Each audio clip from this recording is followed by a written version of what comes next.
It doesn't matter who, it doesn't matter when, and it doesn't matter how. What matters is winning. And in this 2010 Atlanta Braves season, every single player on the team has helped toward that goal. Last night it was Eric Hinski's turn. He delivered a shot that carried playoff race implications all the way back to California. And now the Braves are down to their final 4 games. Who will be today's hero? Who will help win the crucial game coming up? Find out with us today as the Braves push to the playoff continues.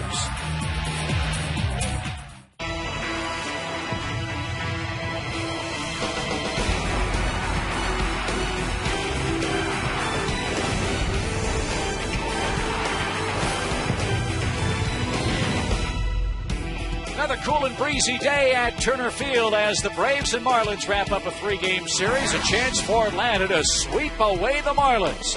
Derek Lowe's on the mound trying to keep his perfect September alive. And all year long, Braves baseball on Sports Out, presented by Academy Sports and Outdoors, the right stuff, and the low price. Good afternoon, friends. Chip and Joe back at the ballpark. A very productive night for the Braves last night. They pick up another game in the wild card race, and it's looking more and more like the Braves are going to reach the promised land. Let's hope so. They've still got a few games to play, Chip. But, hey, way to go, Cubs. Keep up the good work out west. Get your rest. Get out there and get after it again tonight. Help the Braves out some more. They've got Randy Wells going tonight, so maybe they can knock off the Padres again.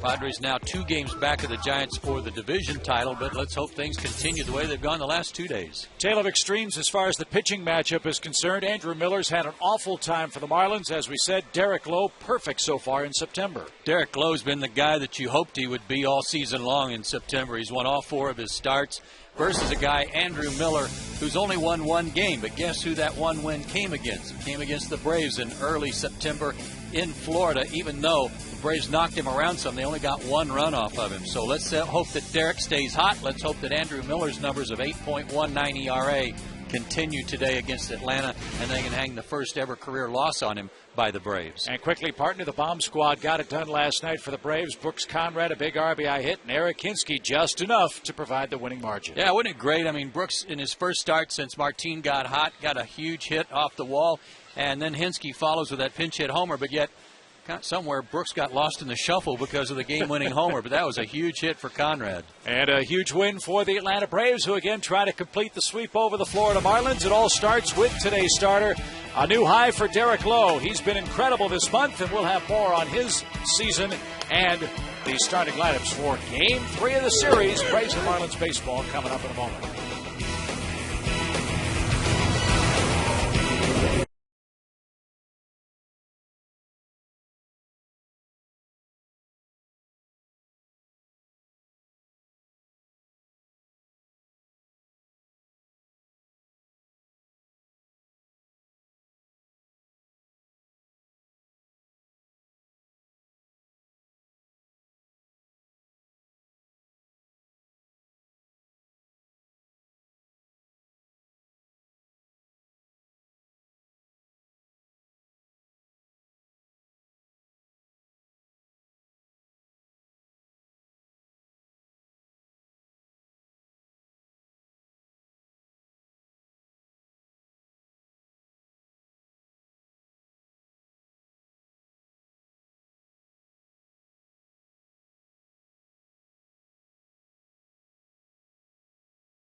part by your local Ford dealers, by AT&T, and by Geico. Another busy day at the ballpark here in Atlanta. The Braves try to sweep away the Florida Marlins. They won 3-2 last night, won 2-1 on Monday. And Brooks Conrad and Eric Hinsky were the prime offensive stars for Atlanta. Let's see if they can help Derek Lowe jump out to an early lead. He's 4-0 in September. Braves a game-and-a-half lead in the wild card of the National League. Exciting times in Atlanta. The excitement continues after another timeout.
This afternoon, Marlins have dropped 3 consecutive ball games, despite the best efforts of Dan Uggla, who hit a milestone home run and RBI last night. He's worn out Derek Lowe in his career and got to the century mark in RBIs for the first time as a big leaguer in their 3-2 loss to the Braves yesterday. Derek Lowe's been outstanding lately. He's 15-12 now. He's 4-0 in September, and he's pitched a lot of day games, and he's had a lot of success in day games. 8-3 with a 3.77 ERA. He's only given up 2 runs in his last 3 starts in the month of September. His 4 keys to pitching success today? Well, he's pitching like he's about 10 years younger.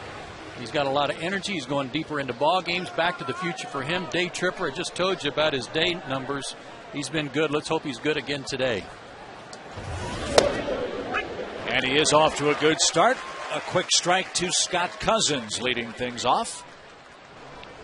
Derek Lowe pitching in his 600th big league game this afternoon. And that's past Brooks Conrad and down the left field line. A leadoff single for Cousins. It's almost like he hit a changeup down there. Brooks reacted, but he couldn't get down to the ground fast enough. Good pitch. It's kind of a 3/4 swing right off the end of the bat. In fact, the bat went flying.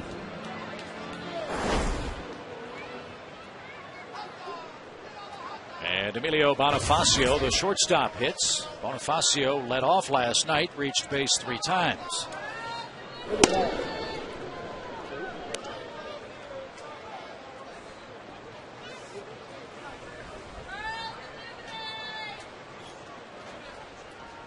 Derek Lowe pitching in game number 33 today. 9 straight years he's made 30 or more starts. 9 straight years he's recorded 15 or more wins. I don't know if you saw the blogs online today. The pitcher for the Braves and Derek Lowe, who was somewhat frustrating to the Braves fan base, today pitching maybe one of the most, if not the most important game of the week for the Atlanta club. You win this one, you put even more pressure on the Padres, who play later on. Could have a 2-game wild card lead if he pitches a gem today.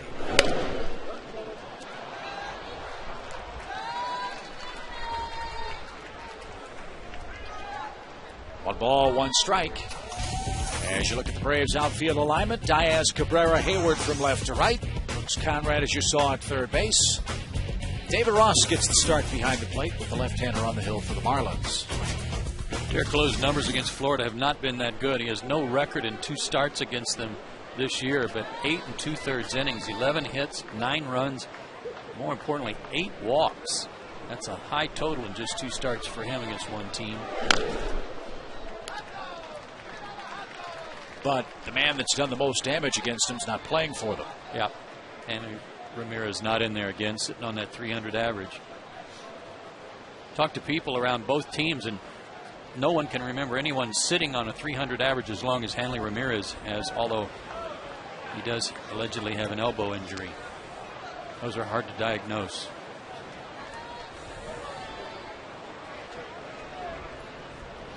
Edwin Rodriguez, though, he's playing for an early run here. Had him bunting, then a hit and run.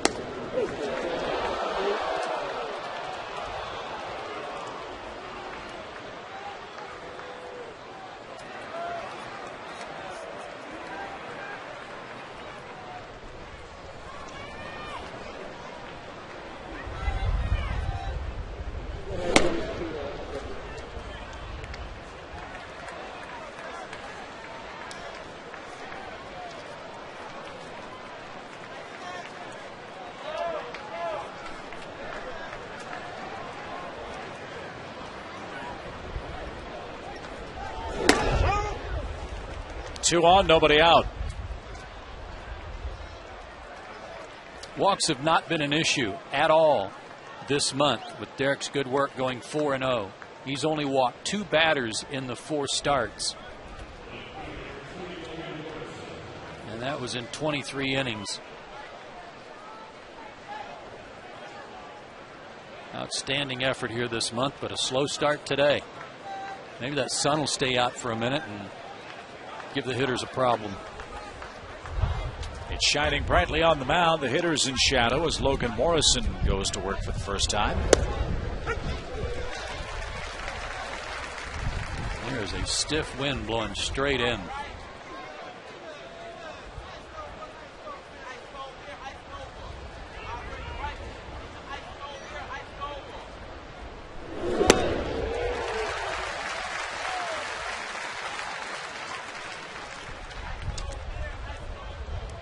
Got a scoreboard watch today for the Braves country. You got to stay up late. Padres play at 10 o'clock tonight.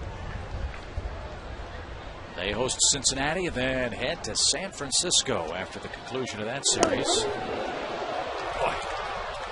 That backdoor slider's been a good pitch for him during this good stretch, too. He's had a good one, but not getting the call so far from Jerry Lane. Excuse me, I meant to say the Cubs and Padres play.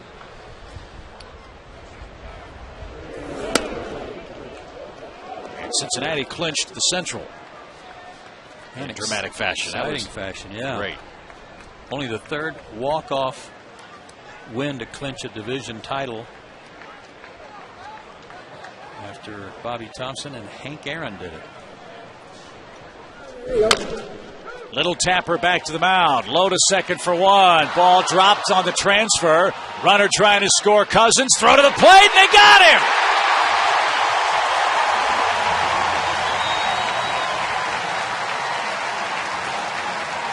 What a recovery by Alex. And he knew right away, as soon as the ball got away from him, Chip, that there was a runner going to third that might try to score. So he had to hustle back to get the baseball and made a good throw. Tagged right on the top of the head, I think.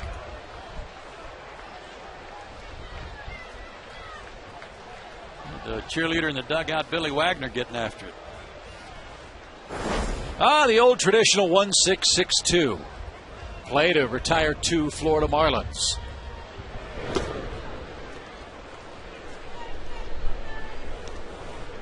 And now Dan Uggla, the batter, with those good numbers against Derek Lowe. It was not a double play. So 1-6 retires Bonifacio. Cousins retired 6-2. And Morrison at first base with 2 down and a 2-0 count to Uggla. I don't care what they call it. Got 2 outs. Yeah, that's what I was saying.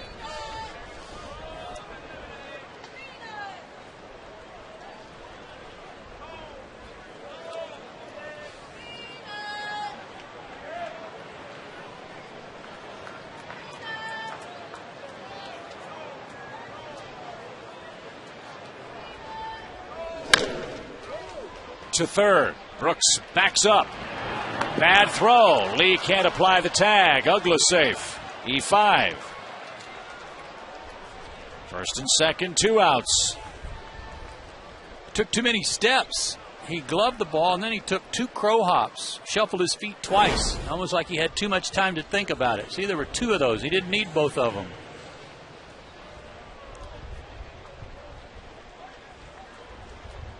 One, 2. You understand one to get a little something on your throat, but the second one was unnecessary. Gabby Sanchez hits with 2 on, 2 out. And when things like that happen, what you do is start counting the extra pitches that you force Derek Lowe to throw in a start where he's working on 3 days rest.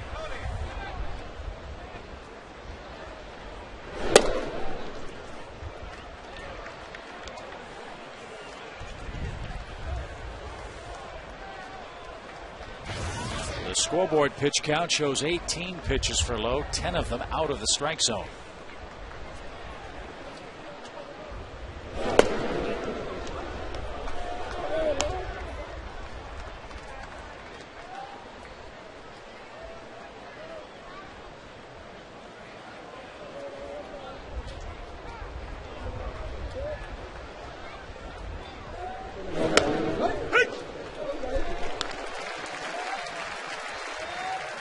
This guy's had a rough series. Sanchez 0 for 8, but when he's had such a good season, he's a little scary in these situations. You know he's going to get it turned around at some point.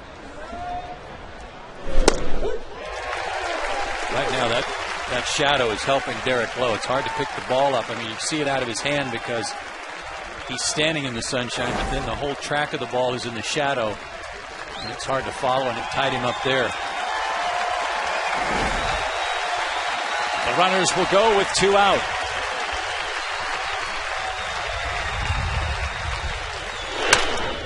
Right side. Gloved. Inning over. Interesting start to Game 3 in Atlanta. No score.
As the Braves come up, we'll remind you that our broadcast today on Sports South is presented in beautiful high def by our friends at H.H. Gregg.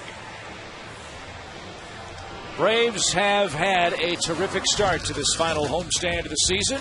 And let's see if Matt Diaz can continue to torment the Marlins pitching staff. A .380 career hitter with 10 home runs against Florida. And Matt's batting third today in front of Derek Lee. 25-year-old Andrew Miller, a former first-round pick by the Tigers, will get the start today. And in his career against the Braves, he's undefeated, a 3-0 mark, a 3.04 ERA.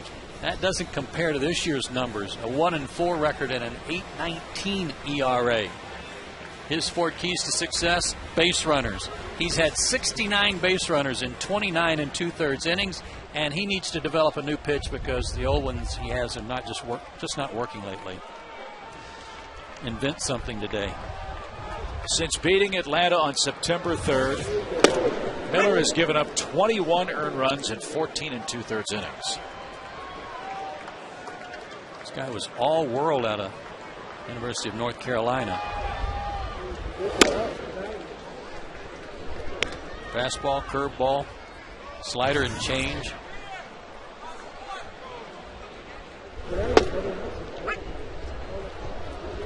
And in the game he beat Atlanta on September 3rd, 5 innings, 7 hits and 3 walks with only 1 run. Popped up in a shallow right. And Mike Stanton is there to make the play for the first out. Braves left 9 men on base in 5 innings against him and lost that game 6-1.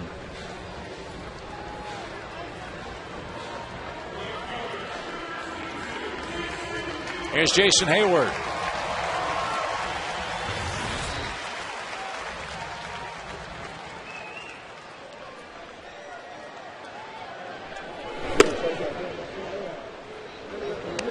Jason's done a respectable job against left-handed pitching this year, batting .251.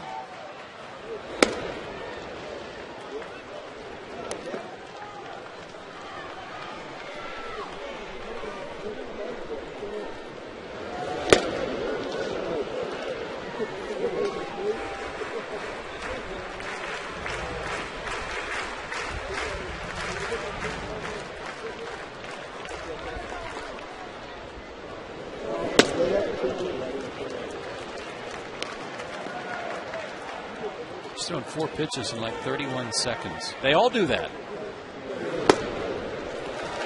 Jason, a 1-out walk. And as Matt Diaz steps in, let's check out the Marlins lineup defensively. Morrison, Cousins, Stanton in the outfield. Cousins taking over for an injured Cameron Maybin. Same infield defense. Brad Davis back behind the plate.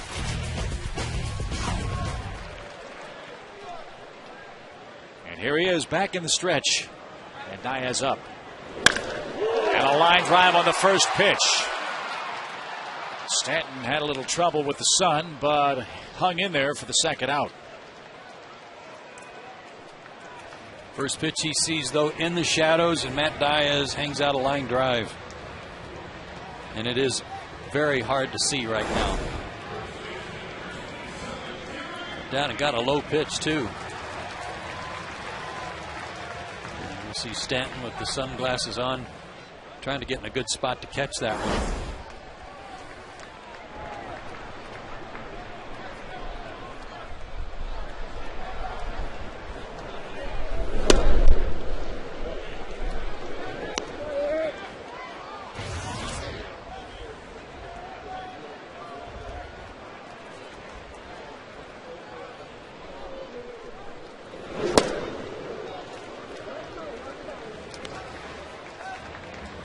Miller, you recall, came over from the Tigers in the Miguel Cabrera trade. He's 10-19 with Florida in his career. He's out of Gainesville, Florida. Just 25 years old. Didn't have a lot of minor league experience when the Tigers brought him up. In fact, Andrews pitched in only 50 games in the minor leagues in just 232 minor league innings. Most of that was this year before they brought him up. out of necessity. 6'7", 210.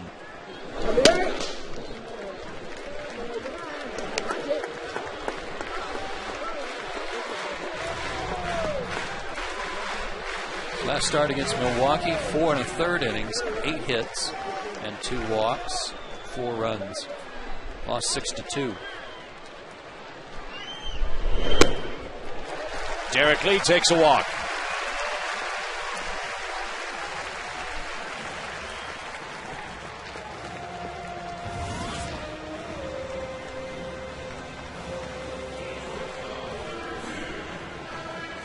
There's a new category that they keep track of these days for pitchers. It's called WHIP, and that's walks and hits per innings pitched. This guy's averaging over 2 base runners per inning. That's coming into today's game, and he's already walked 2 today. 2 an inning. He and his stretch are very good friends. He's had a lot of practice. Strike 1 for Alex. 0 for his last 11, 0 for 6 in the series.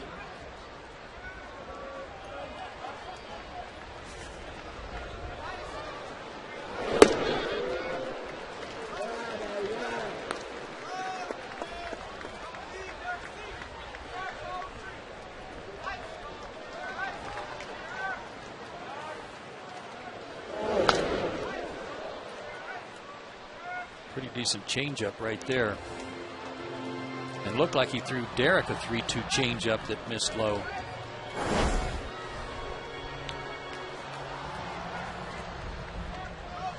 Yeah, that was a good location down and had quite a bit of the plate. Fooled Alex.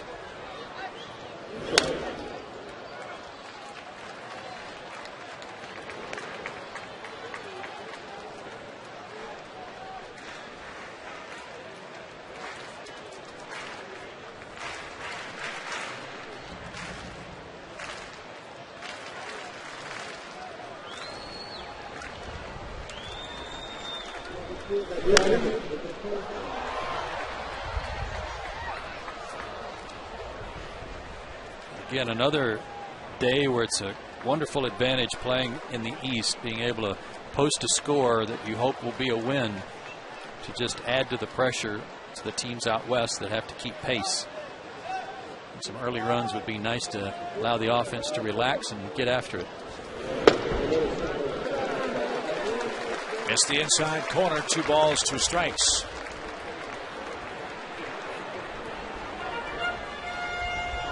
Andrew Miller, a high first inning pitch count. The next will be his 23rd of the inning.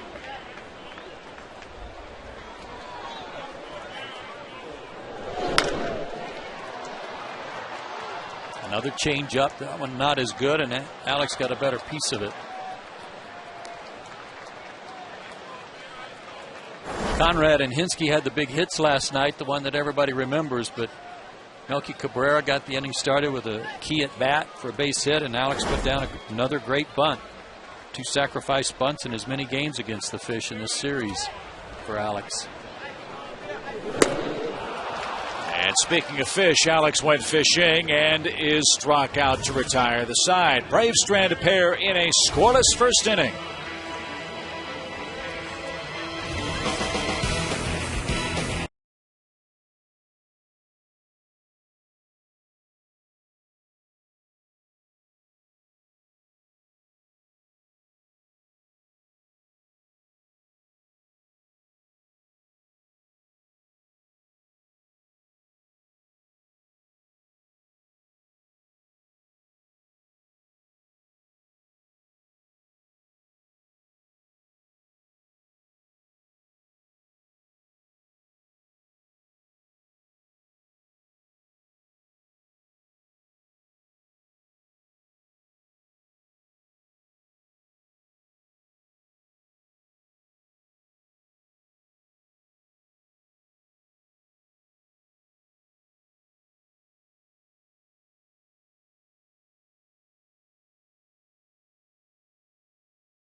Top house as we move to the second inning.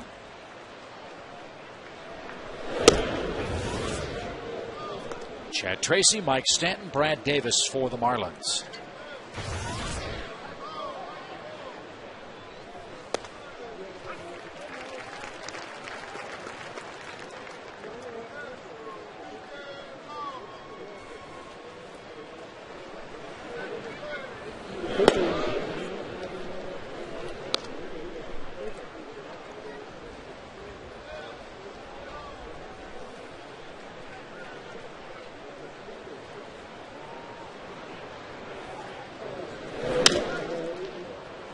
It's softly toward left.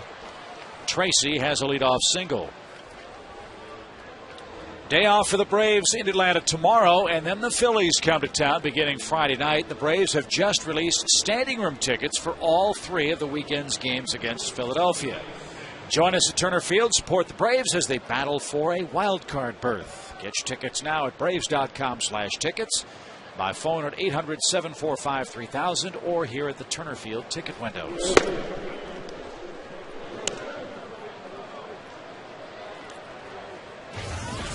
Had 36,000 fans here last night. Wasn't that great? Pretty good turnout for this mid-afternoon game, too.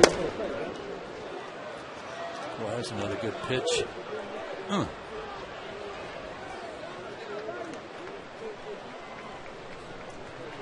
Don't want to fall behind this kid. He has mammoth power.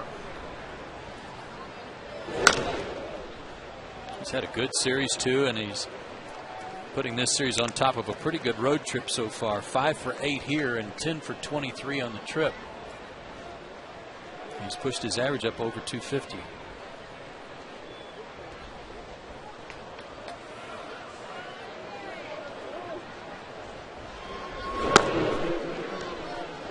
Again, he was not on the big league team for the first 2 months of the season. He hit 21 home runs in Double-A in the first 2 months of the year. Got called up and he's hit 21 since.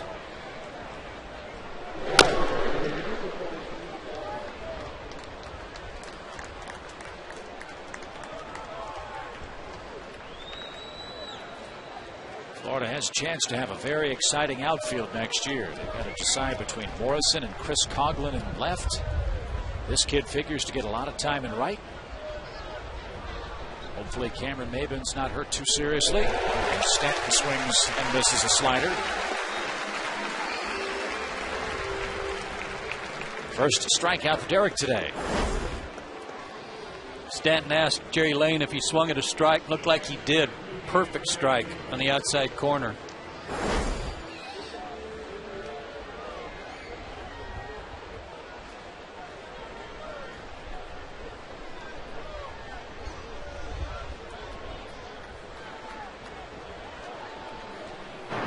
They have some good offensive players, Chip. The guys you mentioned, they got some people that can hit. They need to have a little more balance, in my opinion, left-handed versus right. They need a few more left-handed hitters. But they've got some chips to play with if they want to make some deals, too. I would guess that their first priority is trying to figure out a way to sign Dan Uggla, who's going to be a free agent. They need to keep him. Marlins have to make a decision about Edwin Rodriguez. Will he be back as their manager next season? And let's be honest, too. Major League Baseball intervened and the Players Union intervened and somewhat embarrassed the Marlins into spending some more money. That's why they locked up Josh Johnson when they did. They have their new ballpark coming online in 2012. Very small payroll in 2010.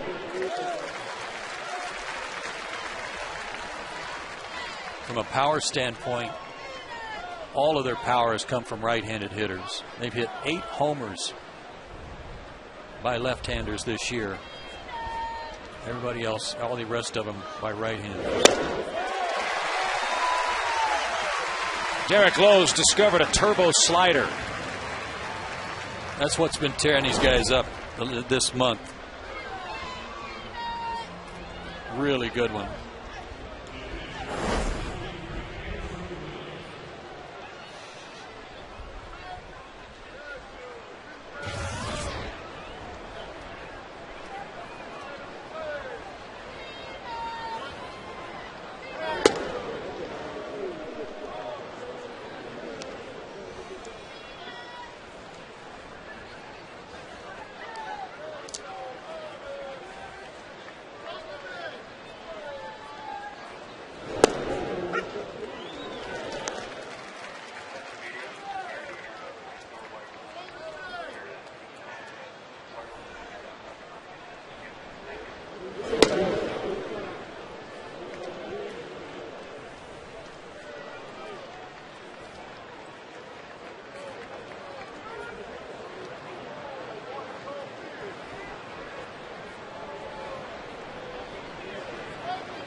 come to the ballpark for a game and you just, there's a chance of some bad weather. It might be windy like today.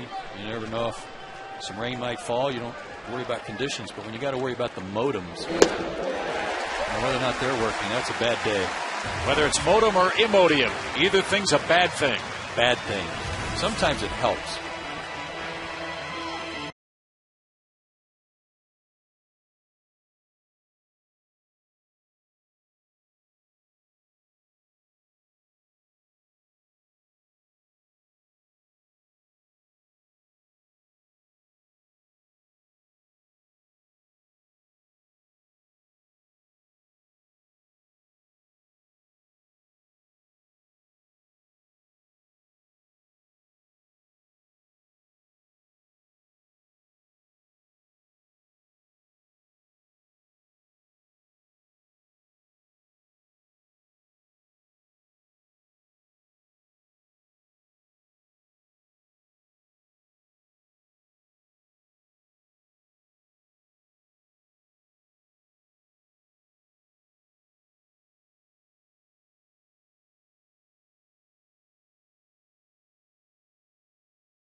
Check out SECGridironLive.com. Stop by now and see your fan photos and videos and see how your weekend picks match up against ours. So be sure to check out SEC Gridiron Live every Wednesday night at 10 Eastern and check out SECGridironLive.com all week long. Bottom of the second inning, still no score. Braves picked up a couple of first-inning walks, couldn't cash them in. Now let's see if David Ross can start things in good fashion. David getting the start today with the left-hander Andrew Miller opposing the Braves offense.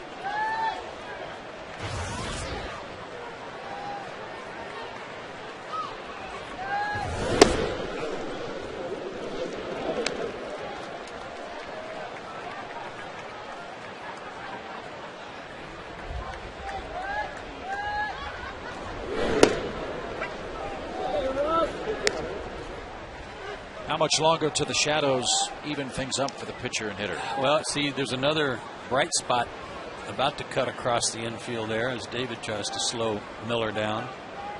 And when that stripe moves across the mound, that's going to be a strobe light coming out of his hand. So honestly, unless a cloud comes by or that shadow moves all the way out to the outfield, it's going to be a while. And to try to help minimize those shadows, the lights are on a bright sunny day. And believe it or not, that does help some. Really? Hit hard to left. Morrison boxes that. He went from shadow to sunshine. Did it have an effect? Let's check the replay. It's a double. It's going to be a gift double for David Ross, and that's good. But this is a byproduct of it because in the outfield, it's hard to see the ball off the bat when he's standing in the darkness. And he got a horrible jump on that ball. And he just may not have seen it off the bat cleanly. A good start to the inning and a break for Atlanta. Let's see if the bottom of the order can move David around. As Brooks Conrad bunts it back into the seats for strike one.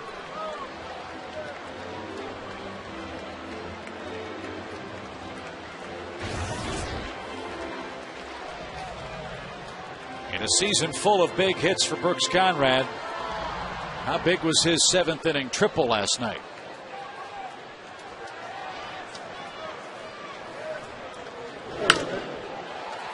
At a time when nobody was elevating the ball off Anibal Sanchez, he did.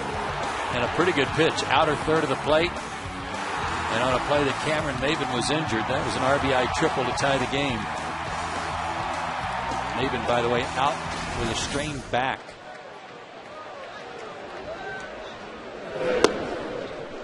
In fact, the South Florida newspapers quoted Cameron after the game last night. The reason he couldn't get up was after colliding with the wall and hitting the ground so hard, he couldn't feel his left leg. It went numb on him.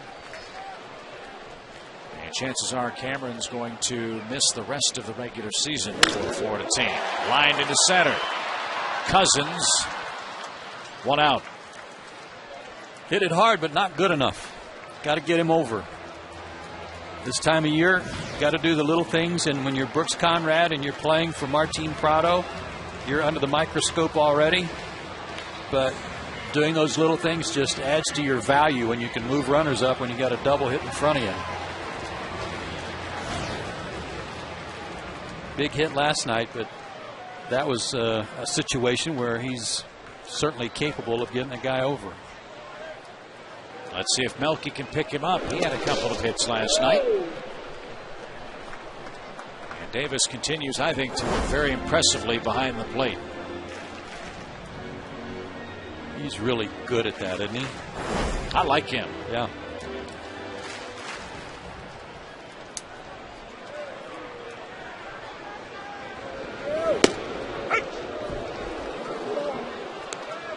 Jerry Lane calling the high strike. He's not real generous horizontally.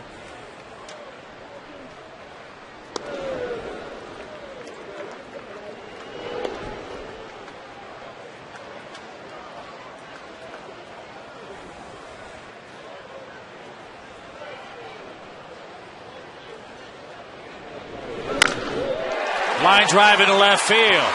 Morrison charges. And the Braves have them at the corners.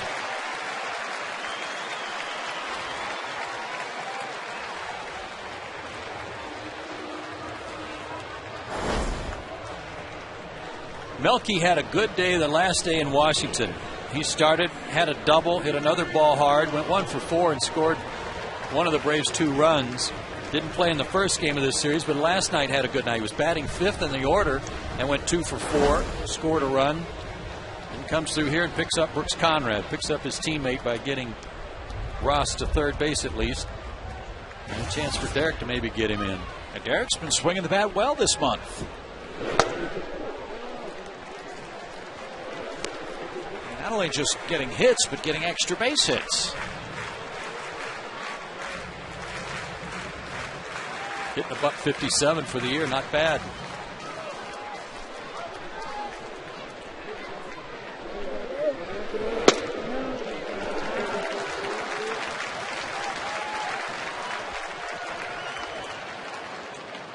New set of signs from Brian Snitker now that the count's gone 2-0.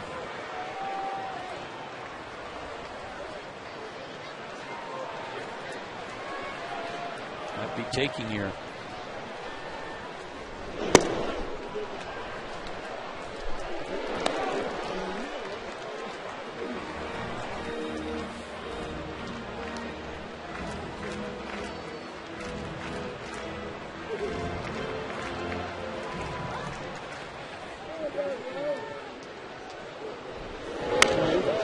Got the bunt. And Miller retires Derek Lowe. Runners second and third, but 2 outs.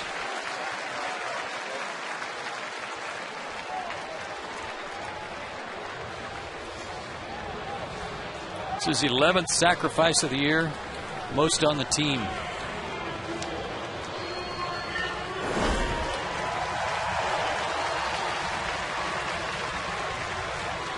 Nicely done.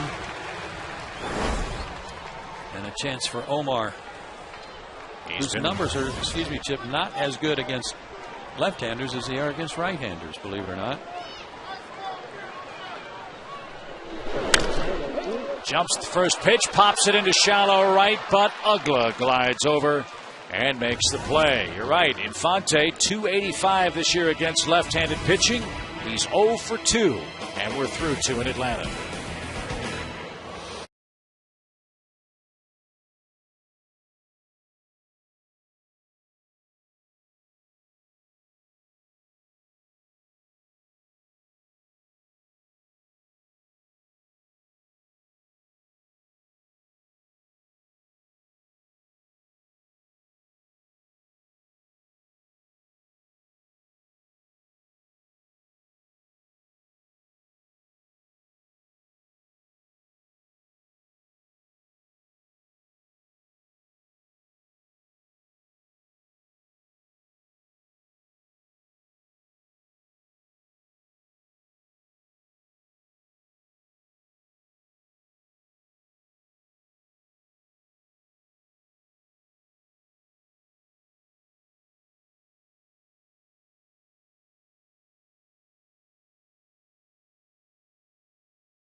And the top of the Marlins order coming up. Scott Cousins. Singled past diving Brooks Conrad his first time up. Nothing new on the Andrew Miller against Atlanta Braves. 2 innings, 4 men left on base. Every team seemingly has that one guy that for whatever reason they have trouble solving. Miller has been that guy against the Braves. That's why doing those little things are so important, Chip. I don't have to tell you, but especially this time of year. You'd like to think if Brooks had gotten that runner over to third base, Melky's hit would have scored him. And usually early in the ball game, in a scoreless game, the infield's going to play back anyway to try to keep it from being a big inning where all you got to do is put it in play. Derek is dealing. 4 straight strikeouts. And let's take a look at our Academy Sports and Outdoor leaderboard. Look at the minuscule numbers that group of 5 is putting up in September. Carlos Zambrano, since he came back from his suspension, has been lights out. Just outstanding. Jonathan Sanchez of the Giants topped the 200 strikeout mark in his last outing for San Francisco. That was last night. Their magic number now 4 for the Western Division crown. They host Arizona. Kelly Johnson hit another homer last night. He's had one heck of a year for the D-backs.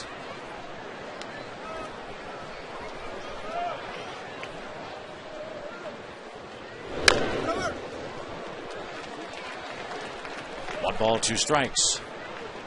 Now that Western Division title will be settled in San Francisco over the weekend. Padres and Giants go head to head.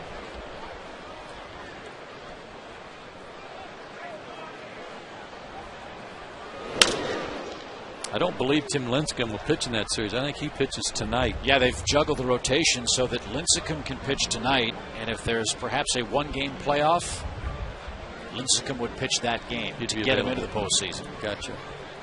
At least that's my understanding of Bruce Bochy's logic. And here are the games that matter, the matchups out west. Chris Young's been on the disabled list almost the entire season for San Diego, but he's back. Padres have gone cold, 5-7 over the last 12 and averaging under 3 runs a game.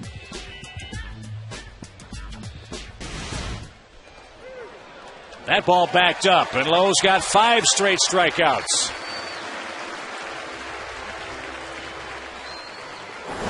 Looked like he had him sitting on the breaking ball, and a little fastball zips in there, had a little backup on it. Two-seamer that ran back to the middle of the plate. Bonifacio knew it. And now Morrison hits. He reached on the fielder's choice on that very odd sequence in which the Marlins were tagged for 2 outs. The play wasn't ruled a double play, but the ball still in play, and 2 outs were the result. Atlanta got a 1-6 bouncing ball that forced Bonifacio at second. The ball dropped on the transfer. Alex Gonzalez picked it up behind the second base bag and then threw out Cousins, who tried to score from second on the play.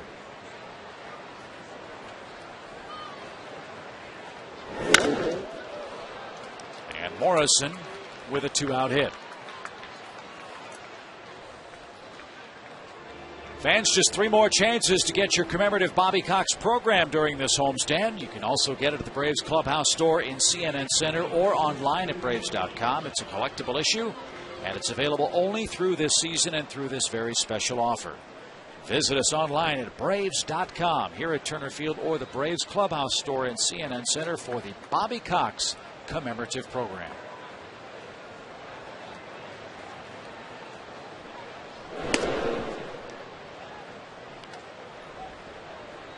Bobby's going to have to build an addition. That's the truth.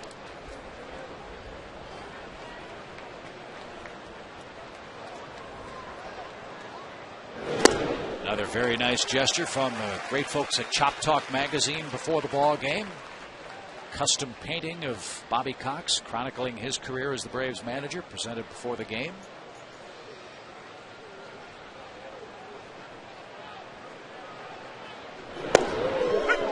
Man, oh man, what he's just dealing. Good slider here after to back up the one before. Did he go?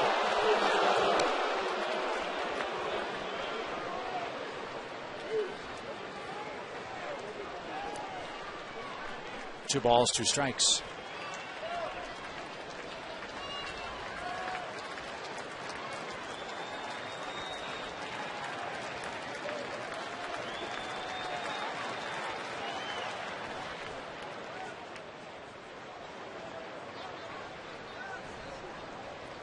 Here's that painting we were talking about.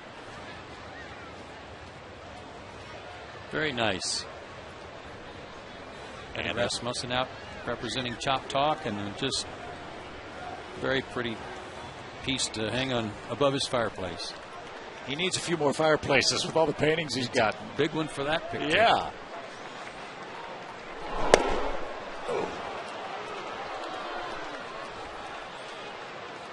Morrison will run with 2 outs. Ugla, a 3-2 pitch coming. Got such good command of that slider. Why not throw him another one? Speaking of painting, that's what Derek Lowe is doing. He has struck out 6 men in the game's first 3 innings. His breaking ball is electric. Let's see if the Braves can get him a run.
Academy Sports and Outdoors, the right stuff, the low price.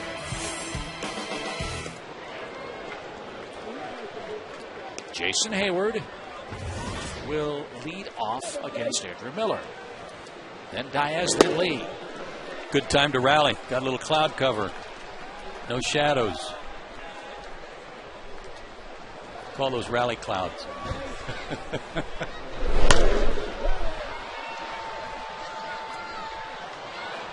2 balls and a strike.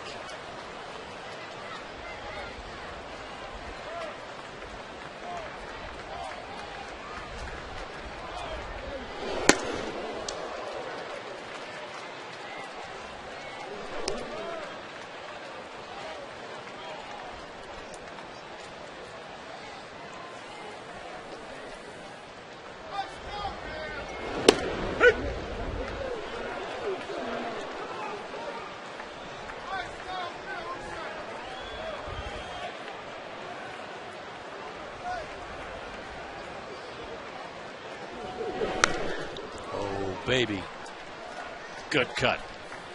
Good swing. Got a good fastball to hit. About belt high, maybe a little higher. Oh, it was higher. Actually, a little too high for him to get on top of. Inside out swing. Jason will adjust the gloves, make sure the thumb's in working order, and now another 3-2 pitch.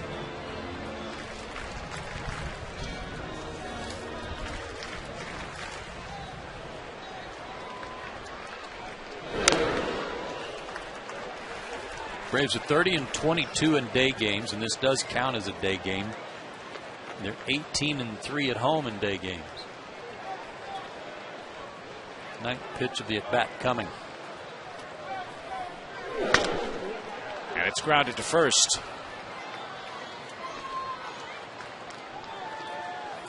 Time for a money and energy-saving bright idea from Georgia Power. Wait until your dishwasher is full before using it. Go to GeorgiaPower.com for more energy-saving tips. Georgia Power is a Southern company. I'm going to have to stop washing them one glass at a time then. I thought I was going to say wait until your dishwasher is finished before opening it. Mm-hmm. That would save some money and energy too, I'll bet.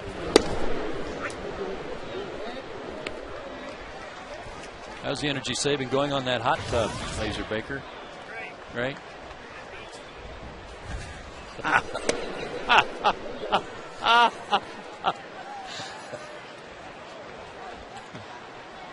The Evinrude's on the fritz, huh? 2 balls and a strike.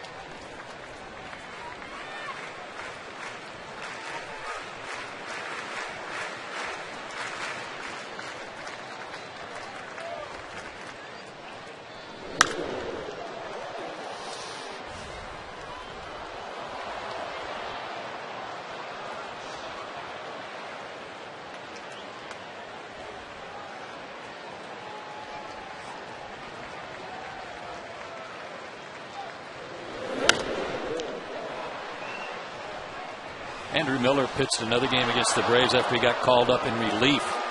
Ricky Nolasco got knocked out after 2 innings. Miller worked 5 innings, gave up 4 innings, gave up 5 hits and 4 runs that day, and a home run to Eric Hinsky. But his last start and today, they just can't get that one big hit when they get some guys on base.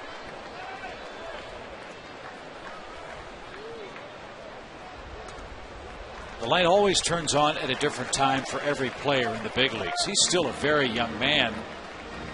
But when the Marlins look at what Miguel Cabrera has done for the Tigers, threatens for a Triple Crown, threatens to win MVP awards in the American League, I'm sure they get very frustrated with the struggles of this kid. That, and coupled with the slow development of Cameron Maybin, it's been a really one-sided trade in Detroit's favor as of now.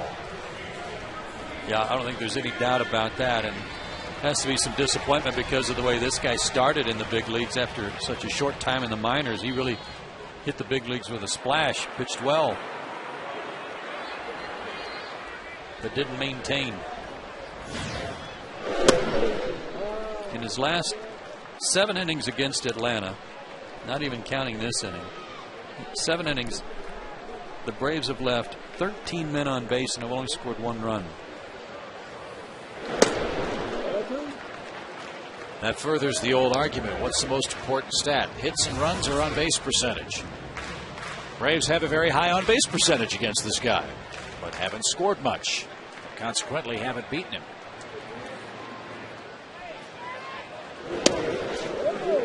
He is all over the place.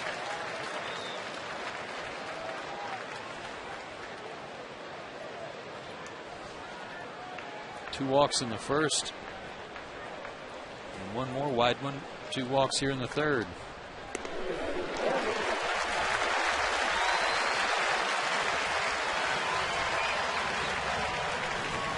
None of that matters, though, if you don't cross the old Pentagon.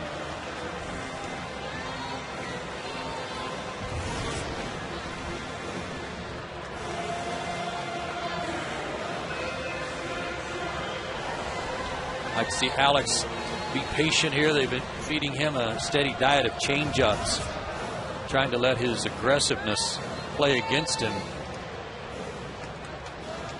0 for his last 12.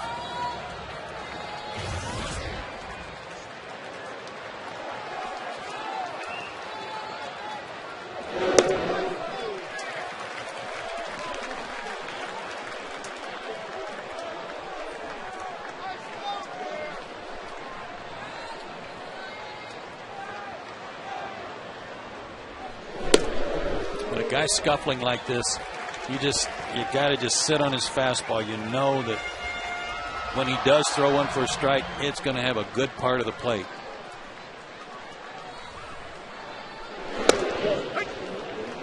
There was one.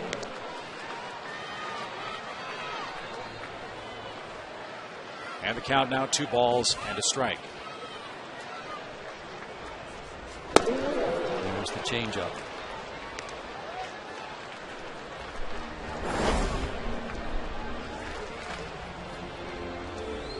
Two of the best changeups he's thrown so far today have been against Alex.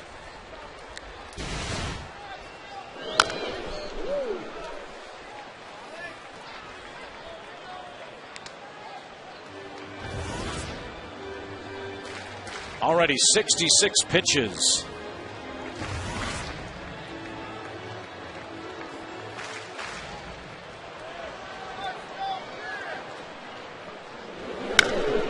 Popped up. Wind might play with this a little bit. No trouble for Cousins in shallow left center.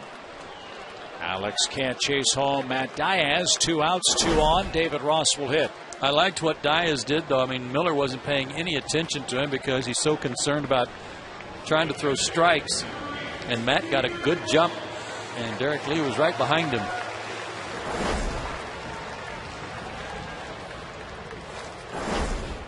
Had a walking lead and gone. And you see Lee running with him. If you're the runner at first base, you got to keep an eye on that runner ahead of you and do what he does. 12 of David's 27 RBIs this year have come with 2 outs. He doubled off the glove of Logan Morrison back in the 2nd inning. It was the big inning for the Braves offense. Great chance to score. Could not bring Ross home with the first run yet.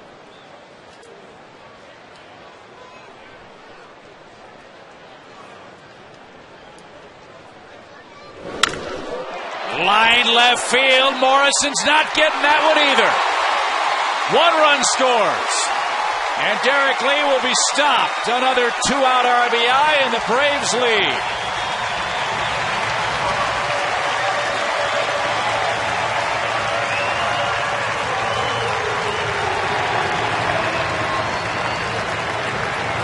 That had a little more height and a little less topspin, Chip. That gets out of here.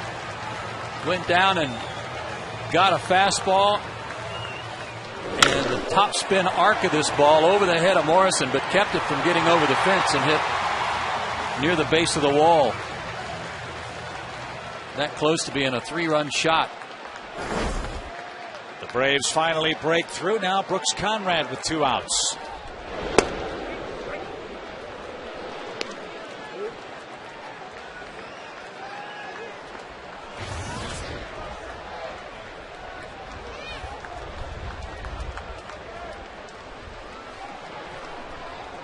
Fly ball, that's well hit. Left center field. Track wall. Goodbye.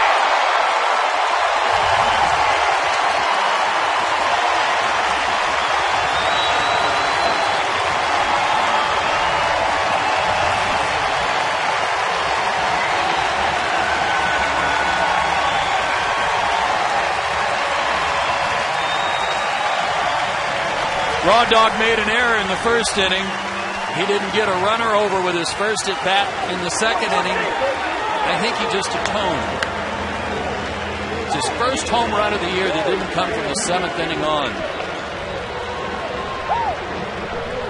And they finally made Andrew Miller pay after having all those base runners. All 4 runs with 2 outs. Atlanta 4, Florida nothing.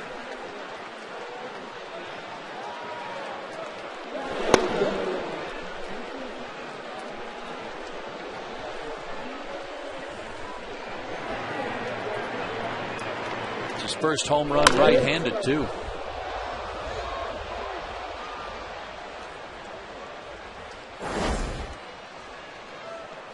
Threw him a curveball on the first pitch. That looked like a changeup that stayed up. He launched it.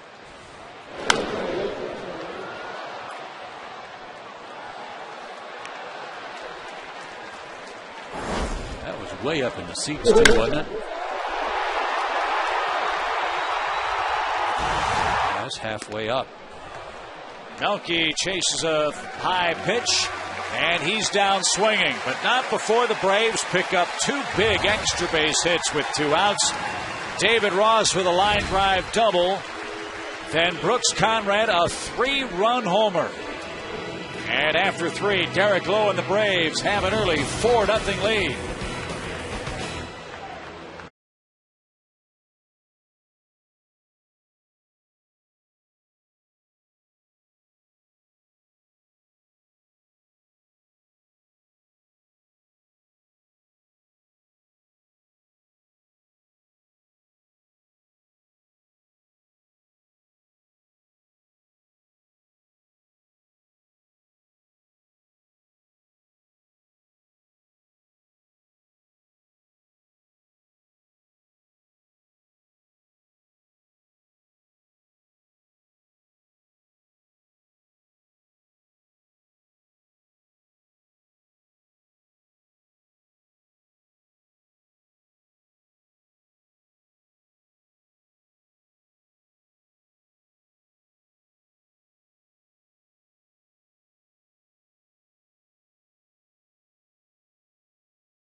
Homer gives Derek Lowe an awful lot of breathing room.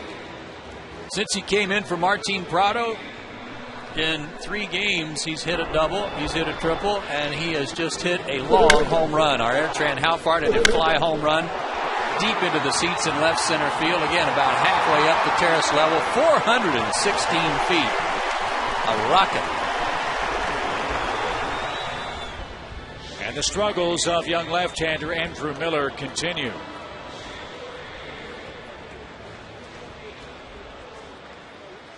And Derek Lowe, a 4 spot to work with, and he is sharp. He just broke the bat of Gabby Sanchez. It's Conrad. Short work. 1 out.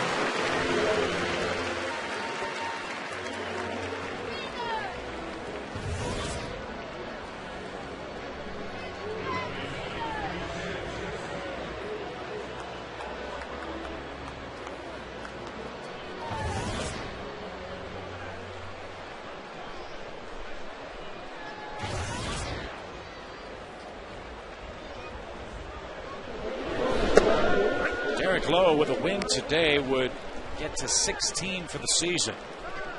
Last time he had 16 or more wins was back in 2006. In fact, that's the third highest total he's had in any one year.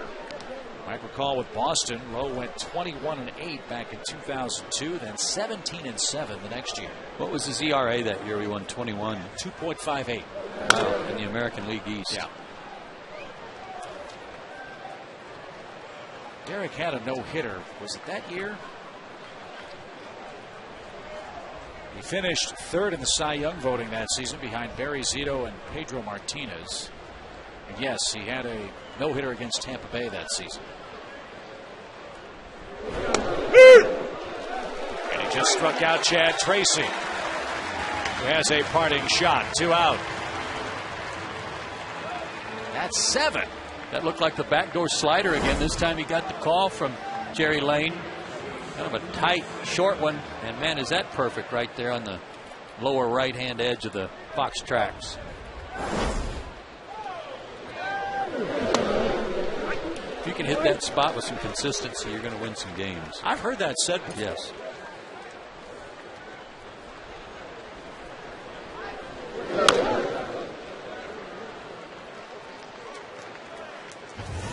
But it's really remarkable what Derek has done. All these strikeouts for a guy that wasn't striking many out in the first 25 starts of the year or so. But what's a crack up to me is that the first start of September he struck out 2. Then that game against Washington, his next start he struck out 12. Then his next start against the Mets he struck out 2. And today, after 4 strikeouts against Washington, his last start, he's got 7 already.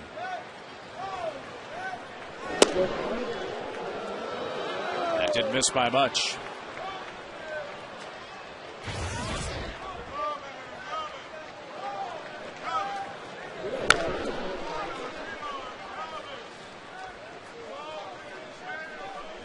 That breaking ball has been outstanding. And that was the pitch that Derek went to the video to get. Remember with Roger McDowell after that Pirate game. Derek said he was having trouble beating the Washington Nationals, and he found something on the videotape, and he has stuck with it now for 4 straight starts, and it served him well.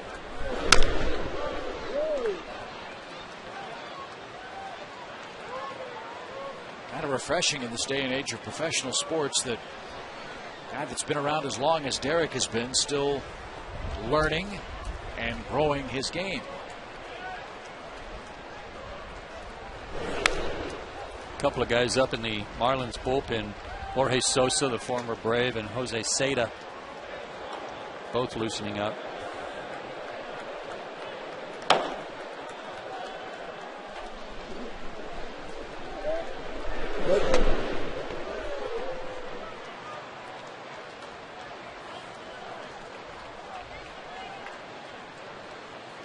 Ninth pitch of this at bat coming to Stanton.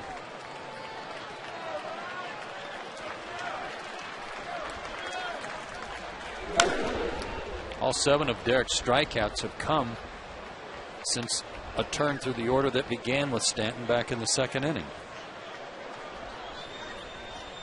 Struck out the side in the 2nd and the 3rd. 7 out of 9.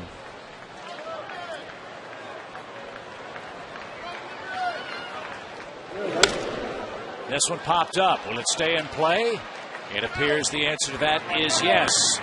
Derek Lowe retires the side in the 4th inning, leads 4-0.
have made a pitching change. But before we get to that, let's tell you what's upcoming. Beginning Friday night, our Airtran probable starters for Game 1 against the Phillies. Kyle Kendrick for the Phillies with a 10-10 record. Brandon Beachy will be looking for his first big league win. He's pitched very well in his first 2 starts for Atlanta. And I heard Charlie Manuel today, the manager of the Phillies, on a national radio broadcast talking about how Roy Halladay will do some work on the side between now and the start of the Phillies postseason, but he will not pitch again in regular season. So there will be no tune-up for him in Atlanta. That's a break for the Braves. That Cole Hamels, when he does pitch against the Braves, and we guess that that will be Saturday, will only work 2, no more than 3 innings in a tune-up. And the assumption was that Roy Oswalt will not pitch this weekend as well. Good. Fine by me. Derek Lowe will face gigantic right-hander Jose Seda. 6'4", listed at 275.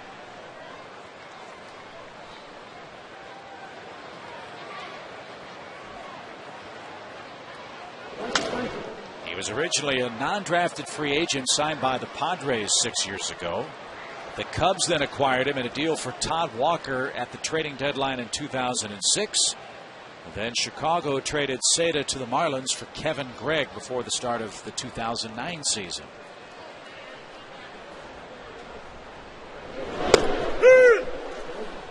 Pretty good pitch.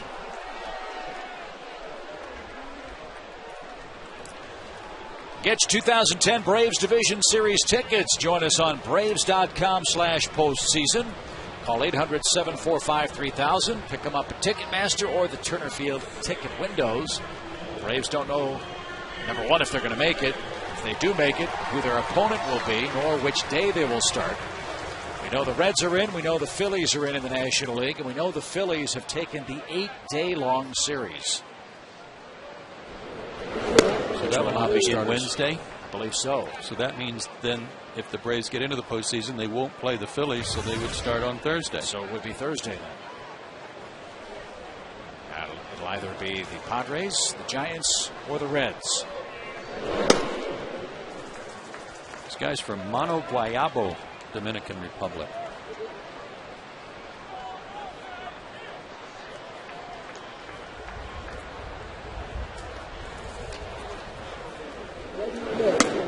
Filling out an application, you list your address.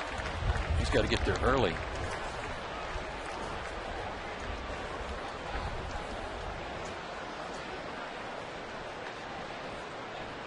Three 3-0 the count to leadoff man Omar Infante.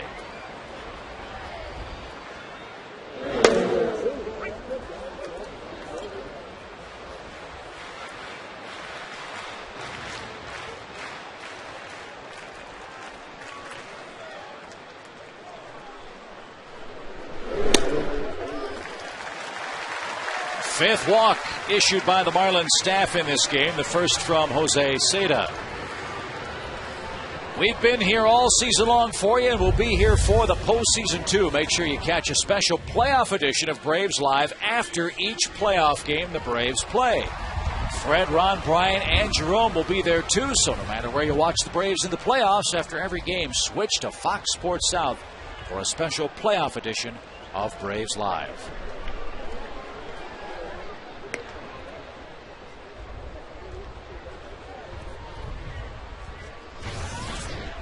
You know, that home run that Brooks Conrad hit just dawned on me with the wind hit me in the face again, how he turned the wind around too. Well, he's not a tall guy, but he's a strong guy. Oh, very solid.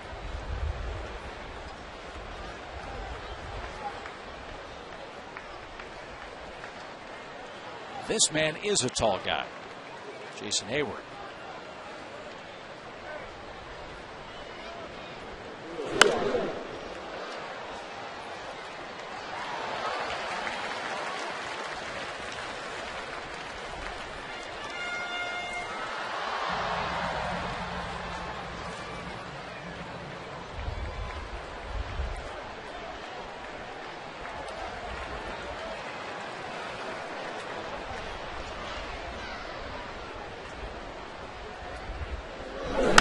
This guy started the year in A-ball, pitching at Greensboro, so quite a quick season for him, going from A-ball, spent most of the year in Double-A, and then finishing it up in the big leagues. Good for him. The Greensboro Grasshoppers. It's a good minor league team name, isn't it?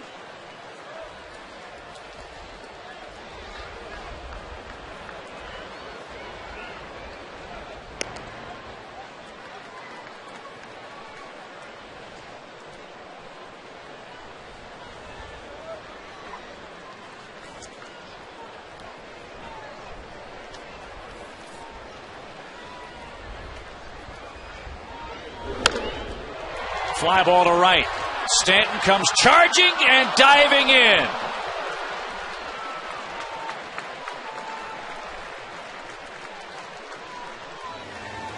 Good athlete. He is going to be a terrific player.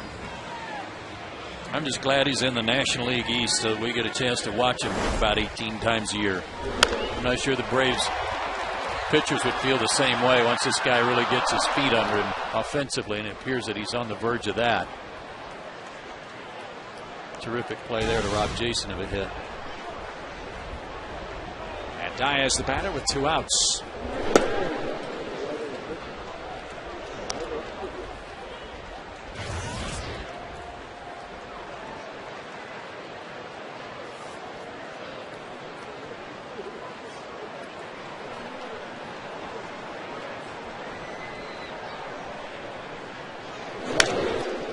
Funny how the draft process works too. Back in 2007 when Atlanta took Jason Hayward and the Marlins took Mike Stanton, Jason was there for the taking by Florida. They took a kid named Matt Dominguez, 12th overall in the first round. They got Stanton 76th overall in the second. That was 2 spots ahead of where the Braves took Freddie Freeman. And 3 of those kids already in the big leagues. Freeman and Hayward for Atlanta, Stanton for the Marlins, and a chance perhaps for Matt Dominguez, who's a third baseman, to get a long extended look in spring training for Florida next year. But the bottom line of that is they could have drafted both Jason and Mike Stanton.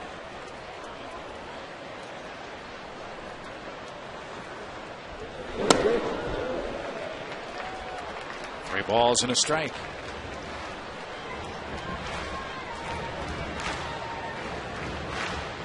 We're glad they didn't. Yeah, that was the draft that David Price went first overall, and he has turned into a star for the Tampa Bay Rays, who are leading the Yankees in the American League East.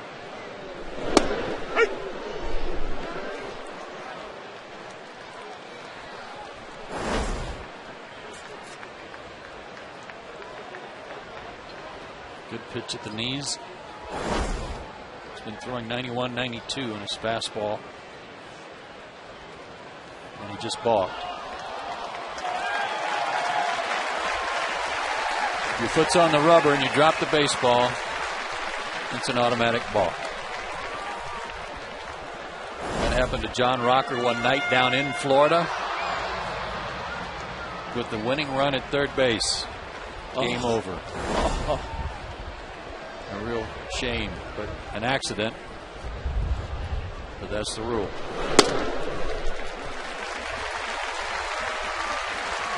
Braves have their walking shoes on this afternoon. That's 6 earned in the second of the inning and game by Sato.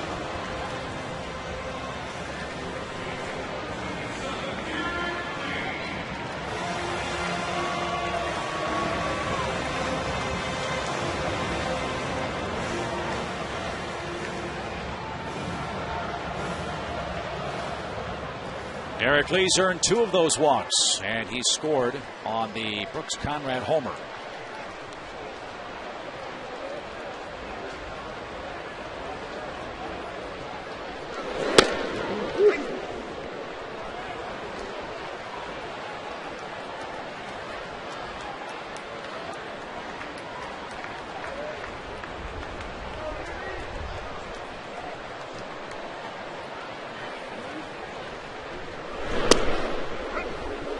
Breaking ball.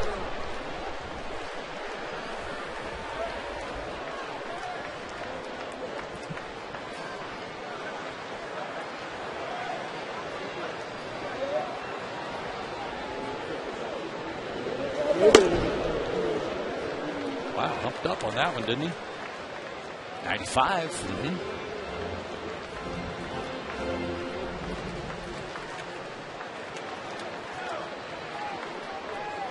Sata might have a chance to grow into a closer's role.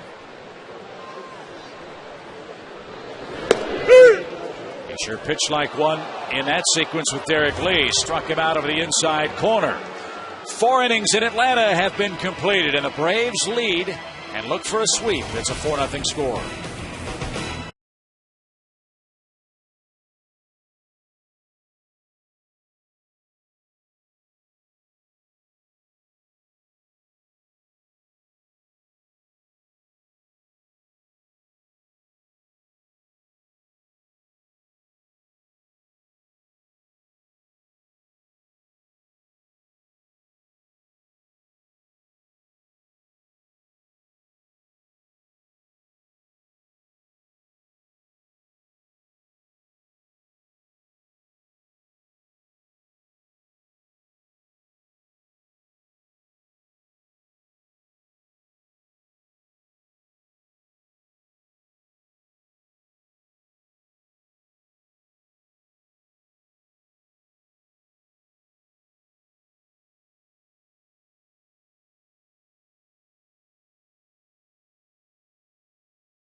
Has been clobbered. Braves in line to beat him for the first time, and timely 2-out hitting from Ross and Conrad, the difference through 4.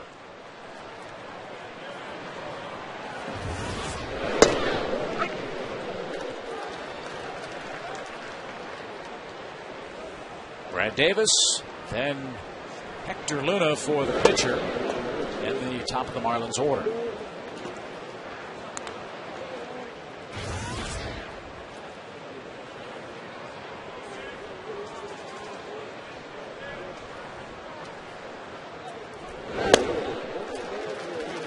Breaking ball, more breaking balls, and then one maybe a little shorter, a little harder, the other one a little softer and a little wider, a little more depth to the break.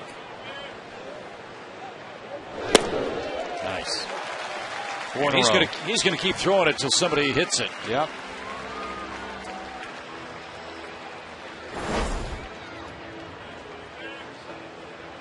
Here's Luna. 8 strikeouts.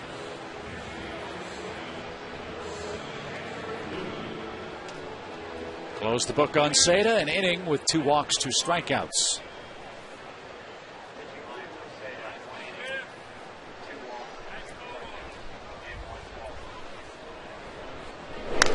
Don't forget the balk as well for Jose.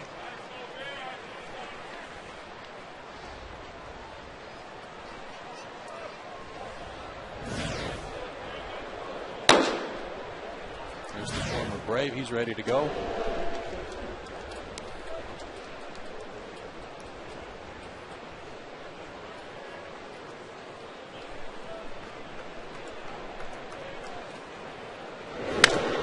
High fly toward left center. And with 2 down, time to take a look at our Toyota Tundra hardest working player. And that's actually going to be a tribute to 3 guys. Starting pitching in this series has been outstanding. Hanson, Hudson, Lowe. There are the lines for the first two guys. And low today, 3 hits, no runs. And only 1 earned run allowed by the first two guys. Reeling in the fish, I'll say.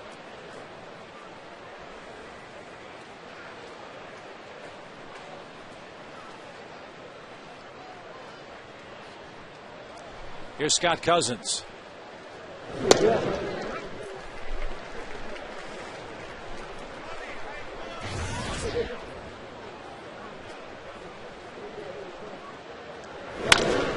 Liner into center and a 2-out hit.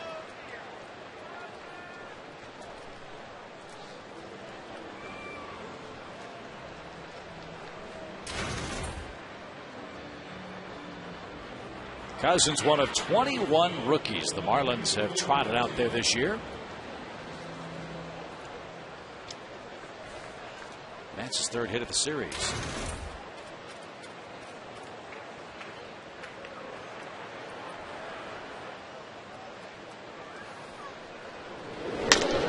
Little tapper out towards second. And that will retire the side. No runs, a hit, a man left. All Atlanta behind Derek Lowe.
Like no other. You've got to see the historic on-field tribute to Bobby live from Turner Field before they take on the Phillies.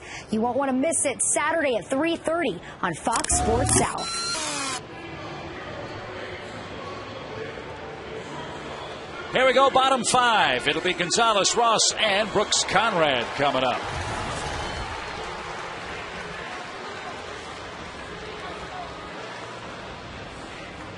And the new pitcher for the Marlins, former Brave Jorge Sosa, as he's been called a time or two. He's had a funny season. Started spring training with the Red Sox. They let him go. Marlins got him. They brought him up to the big leagues on May 28th. And then before a month was out, he was designated for assignment by the Marlins, but nobody took him.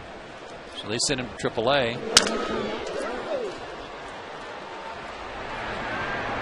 And then called him back up. This is his 21st game. It's no secret the Marlins next year are going to be looking for some men at the back of their rotation. They've got a terrific #1 guy in Josh Johnson. You got to like Sanchez. Anibal Sanchez, that is. There are some in baseball who think that the Marlins' shaky bullpen situation is really what helped cost Freddie Gonzalez his position as the manager of the club.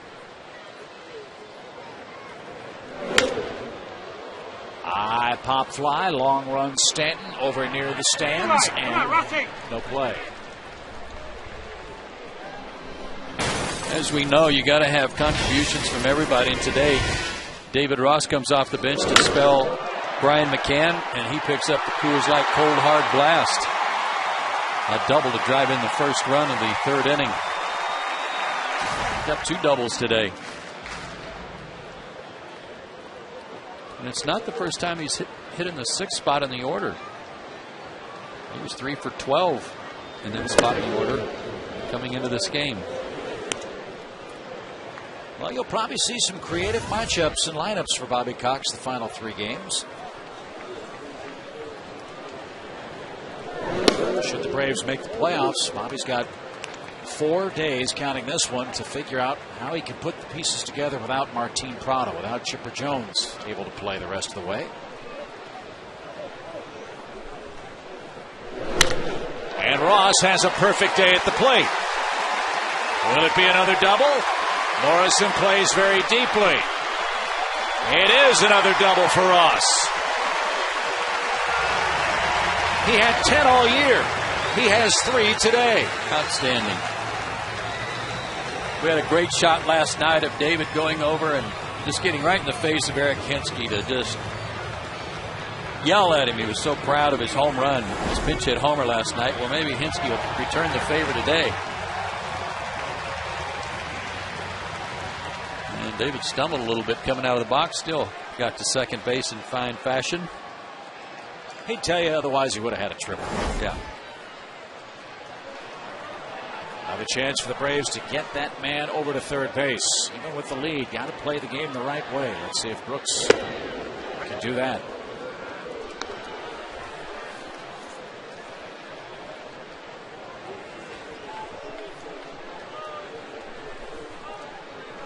A ton of scoring chances in this game for Atlanta. They've had a runner in scoring position in every inning so far.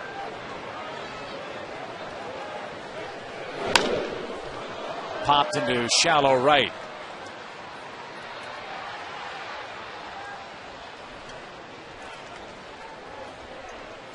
Two out.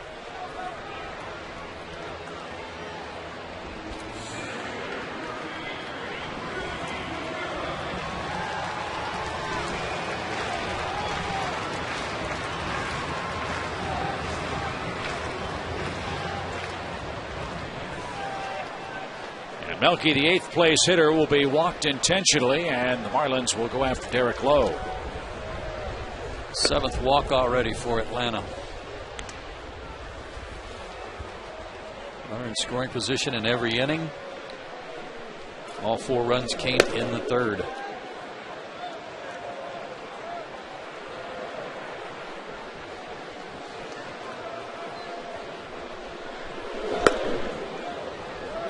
So let's add this up while they're walking Melky. Braves are a game and a half up today. But only 1 in the loss column.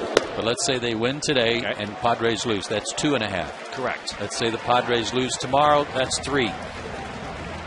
So the earliest the Braves could clinch outright a spot would be Friday. Correct. Friday night. Okay. That's if everything fell into place.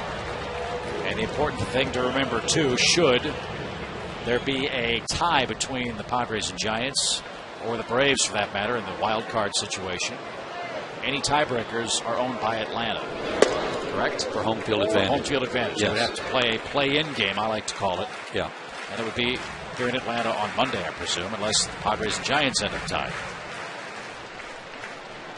The picture getting clearer, but it's still murky in the National League.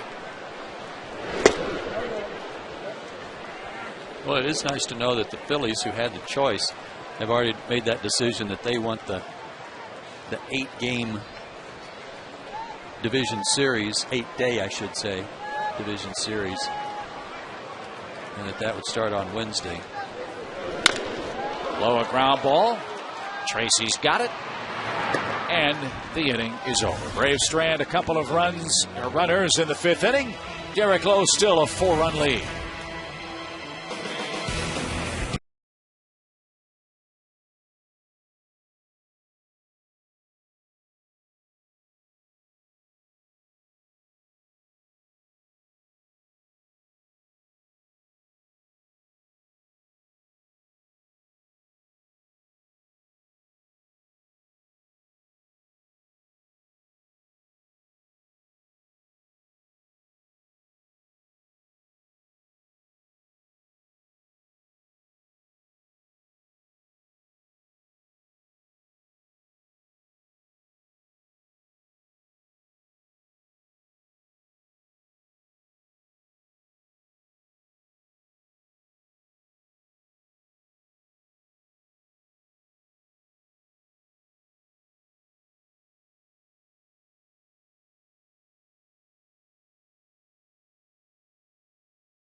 4-0 score.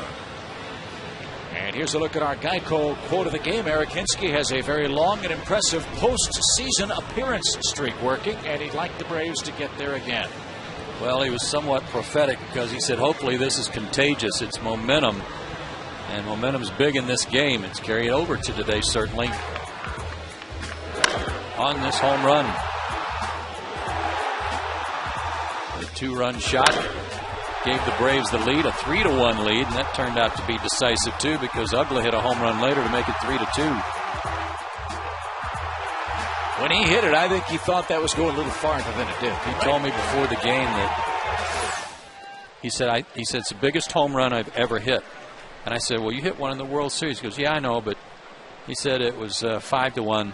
So he said we were behind 5-1. So, and he said, but last night that ball I hit, he said, I swear I thought I hit it over the bullpen. He said, I really thought I just crushed it. And he said, then I get to first base and I look up and it just like it was 2 rows deep. I was like, oh. Oh, where was that? David Ross came out of his crouch. Derek Lowe thought he retired Logan Morrison, but Jerry Lane said negatory. It was right there.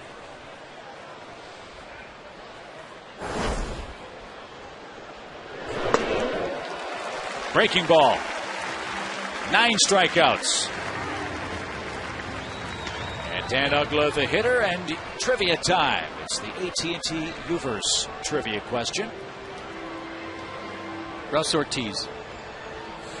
Who holds the Braves' all-time record for most career pinch hit homers? Career.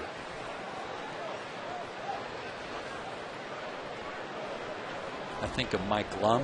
Yep. I think of Tommy Gregg. Dan Uggla has a hit. We can go way back. We can go Biff Pocoroba, Marvell Blanks. Did he pinch hit a lot? Yeah. He was in a platoon one year with Dale Murphy. He probably got a few chances. That was Bobby's first year as the manager here.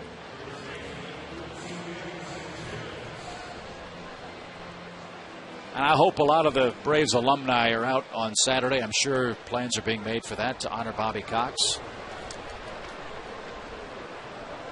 The Phillies here. As I told you earlier, the Braves have released standing room tickets for all 3 of those weekend games with the Phillies.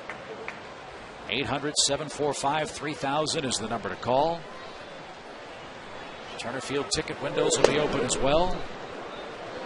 And we hope that we'll send Bobby Cox out in style. I'm sure our dear friend and colleague Pete Van Wieren will be here with many of those former Braves players.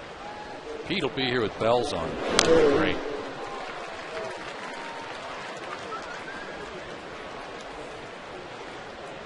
And it'll be a very special, emotional Saturday, I'm sure, for Bobby Cox.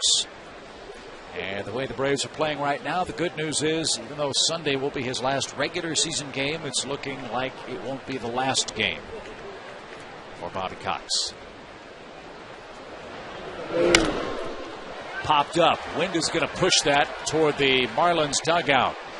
Brooks Conrad makes a good running play. Tough play.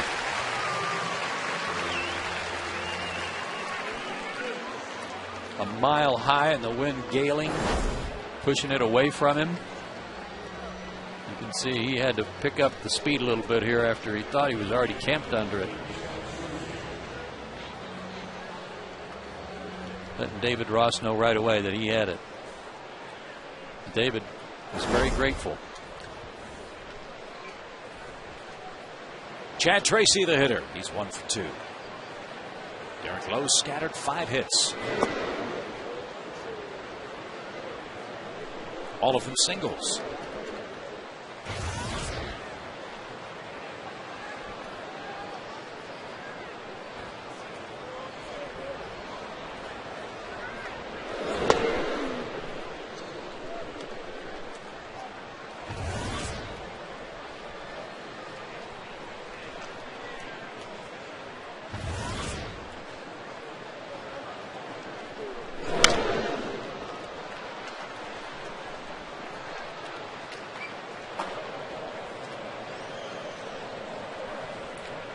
Moylan and Dunn loosening up as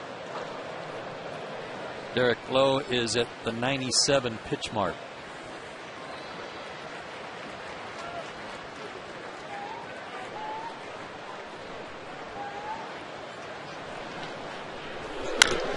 Hot shot past Derek Lee and into right field. Dan Uggla around second.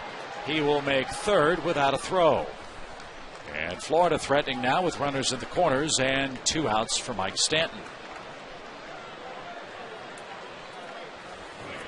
Roger McDowell will check on low. That'll give the pen a few extra moments to work. He's made some real good pitches to Mike Stanton today to neutralize his hot spell that he's been on. He struck him out swinging in the second. He fouled out to first in the fourth. But he was feeding him a real good dose of those breaking balls and had Stanton reaching for him. I think we can expect to see the same thing. So Mike Stanton hasn't gotten the same kind of treatment that Edwin Rodriguez got, Marlins manager, in his first big league at bat. No. 28 years ago today, Edwin got his first big league at bat playing for the Yankees against the Indians. Ron Hassey was the catcher, and he said he got up there, and Hassey said, "Is this your first big league at bat?" He said, "Yes." Hassey said, "All right, fastball." And he got a fastball, and he just ripped it down the third base line, but it went foul. So he got back in there, he looked down at Hassey, and Hassey said, "You only get one." There's a line drive by Stanton, another hit for him in the series. That'll score the first Marlins run of the game. And Mike Stanton has had himself quite a series. That is his 6th hit. Remember, he had 1 hit all year against Braves pitching. 3 hits in the inning, plates the first Florida run, and will end the day for Derek Lowe.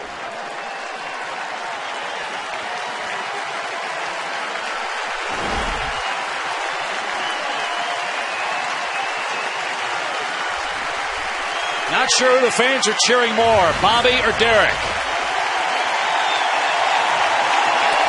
We know now. On short rest, Lowe made short work of the Marlins. He leads now 4-1.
Academy Sports and Outdoors, by Airtran Airways, and by the Home Depot. Beautiful afternoon in Atlanta. Approaching the bottom of the 6 o'clock hour in the Eastern Time Zone. Derek Lowe struck out 9 men today.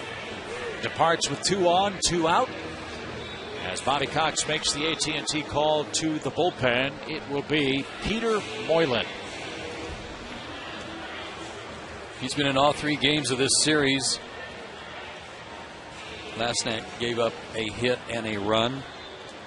But the night before that, an inning and 2/3, a hit, a walk, and 2 strikeouts. That hit and run was Uggla's homer that got him to 100 RBIs for the year. Won't have to worry about Dan. He's got Brad Davis up. He's the catcher.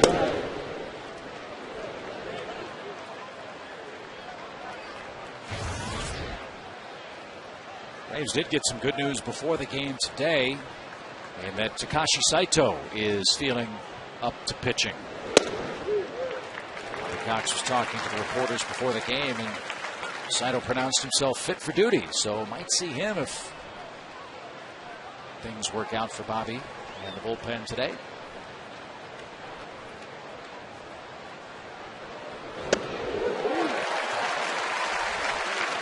Good fastball, 91. Rode it up and in on him.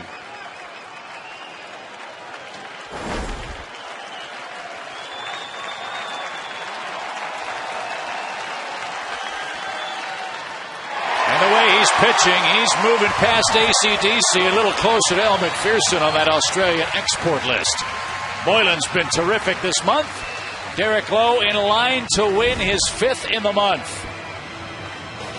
Excellent pitching by Atlanta in this series continues.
Top of the order, bottom of the 6th, 4-1 Braves lead, trying to sweep away the fish.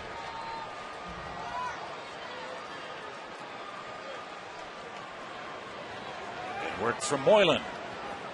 Got Davis, got the Braves out of some trouble. Now let's get the lead back up to 4 or more. Yeah, let's add to it.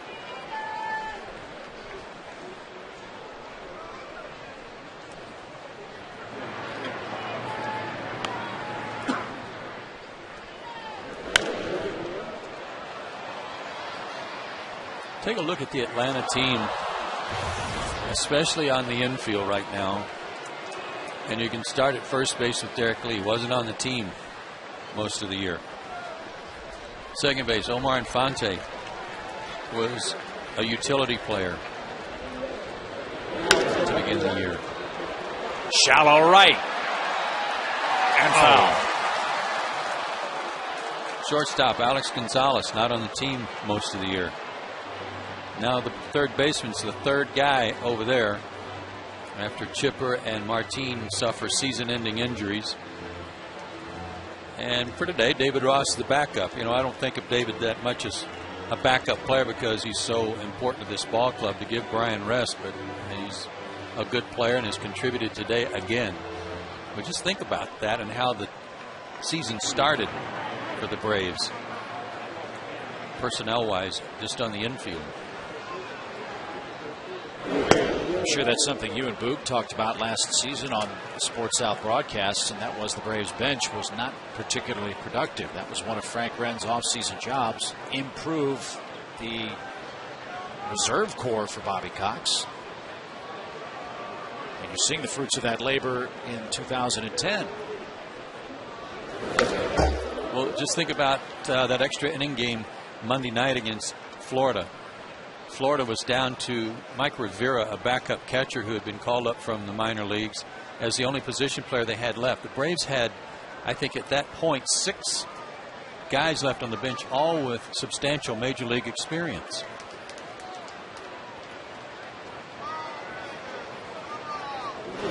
You recall last year the Braves' main left-hand pinch hitter was Greg Norton. And 2 years ago, Greg had a fabulous run off the Braves bench, really struggled last season. And an irony of ironies, when Edwin Rodriguez became the Marlins interim manager, Greg Norton became the manager of their AAA New Orleans club. Fly ball again to shallow right. And Stanton tracks it down, 1 away. And with 1 out, time for the Coors Light 6th inning. Time for the Coors Light freeze cam and the cold train. How about this in the first inning?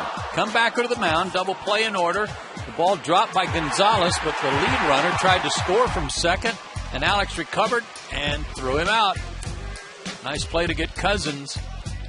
And the tag right on the helmet by David Ross. That was Coors Light freeze cam, brought to you by Frost Brewed Coors Light. That's a pretty big run in this game. Yep.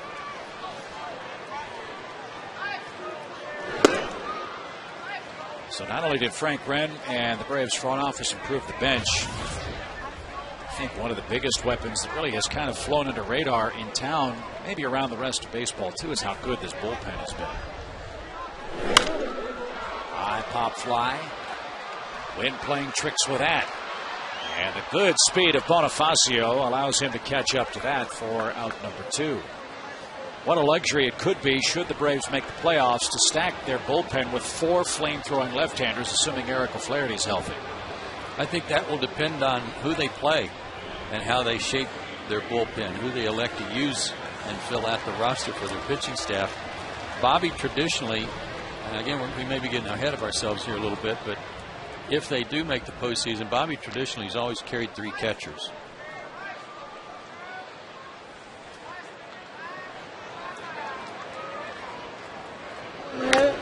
I mean, I can remember, I think it was 92, the World Series against the Toronto Blue Jays.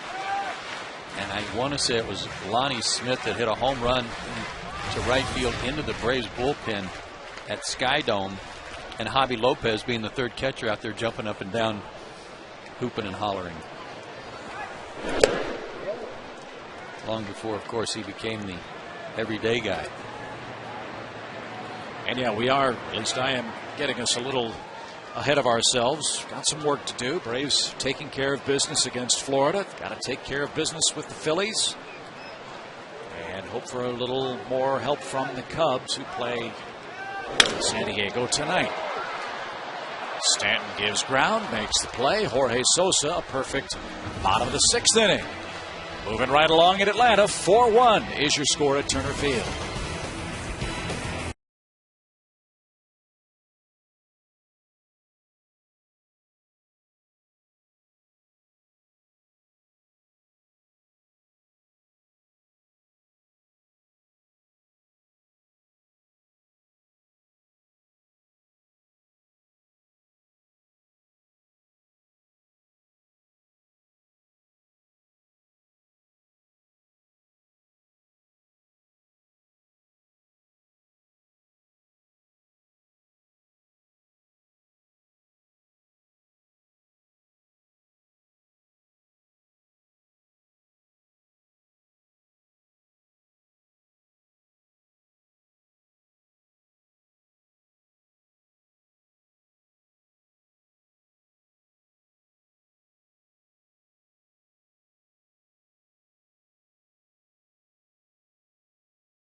in center field. Melky Cabrera moves from center to left. Peter Moylan continues on with Ozzie Martinez leading things off. He pinch hits for Jorge Sosa.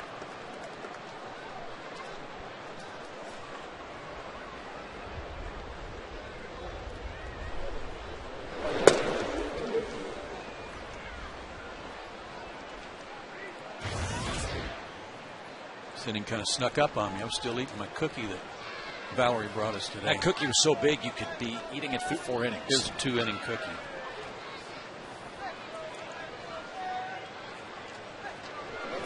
I mean, that's the right kind of cookie for you, right? I mean, yeah, it's big league. Chocolate chip and M&M. Yeah, it's big league cookie.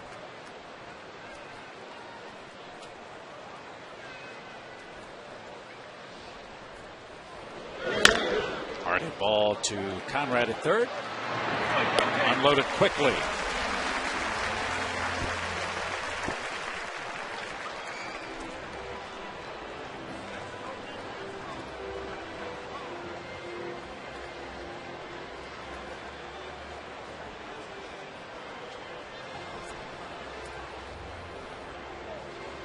Bobby's got some more action in his bullpen, and he doesn't want to use Moylan too much. He's worked a lot, heavy workload lately. He's retired both guys he's faced today. But another good day for the man from Australia. Mike Dunn's going to get the summons with the bases empty in the Florida 7th.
And by Georgia Power.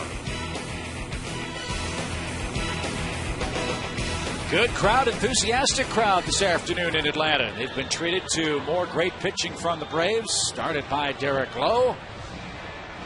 Peter Moylan came in, worked 2/3 of an inning scoreless. And now another AT&T call to the bullpen. We'll feature one of those flame-throwing southpaws Atlanta features. This time it's Mike Dunn. This guy has pitched well every opportunity he's gotten, with the exception of one against the Phillies. But what's, I think, most impressive is that he's really settling in. He's pitching with a lot of confidence right now. You know he throws hard, but he's throwing strikes. Has not walked a batter in his last 3 outings and only 1 in his last 5. And that's very important to him. Command.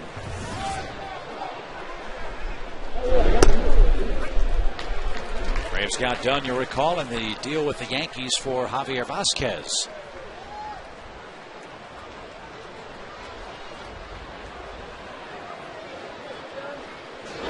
You touched on it briefly a little while ago, Chip. You're talking about how it's kind of gone under the radar a little bit, the fact that the Braves bullpen is so good.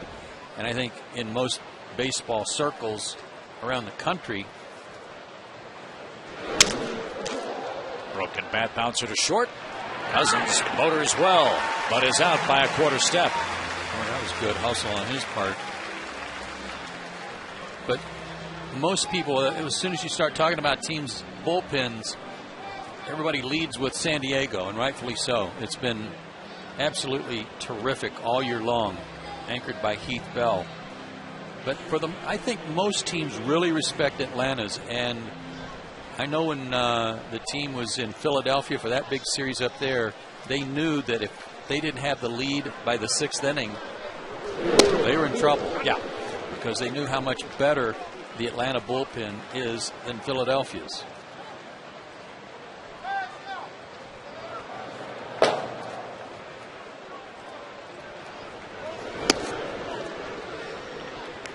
And to your point about assuming the Braves get to postseason play, who they face in the first round, think about the left-hand sluggers on that Cincinnati team, if they were to meet them.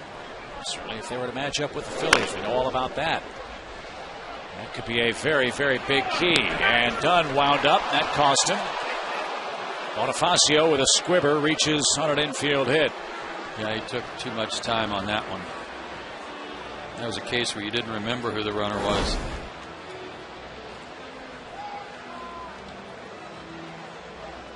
That crow hop. So give Bonifacio credit. He and Cousins hustling. Cousins almost beat out the ground ball. Bonifacio did. Got to respect that. Marlins are out of it, but playing the game the right way, playing hard. Let's see if they're rewarded as Morrison hits.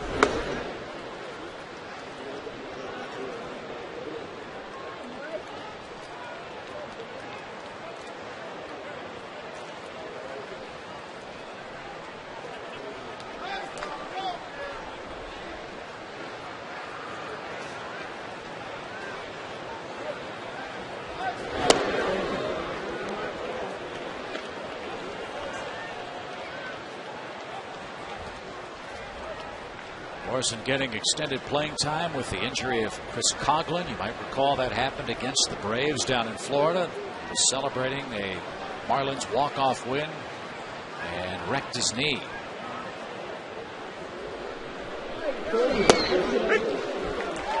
You're right, though, going back to something you said last night about them having a dilemma with their personnel and how it's going to all fit together for next season when Coghlan comes back. The outfield getting crowded because Morrison's a first baseman by trade, but Gabby Sanchez, that's the only position he can play is first base. And whether or not they sign Uggla, would they move Coghlan to the infield to play in Uggla's spot or play third base, which will be an opening?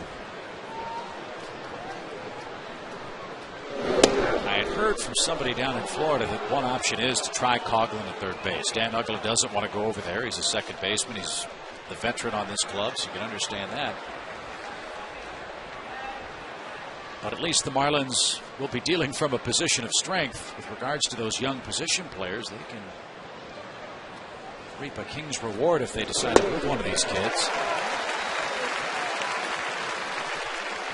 Good fastball there, 95 down with some movement. Just soon have Uggla lead off the 8th and not come up here with a chance to tie the game.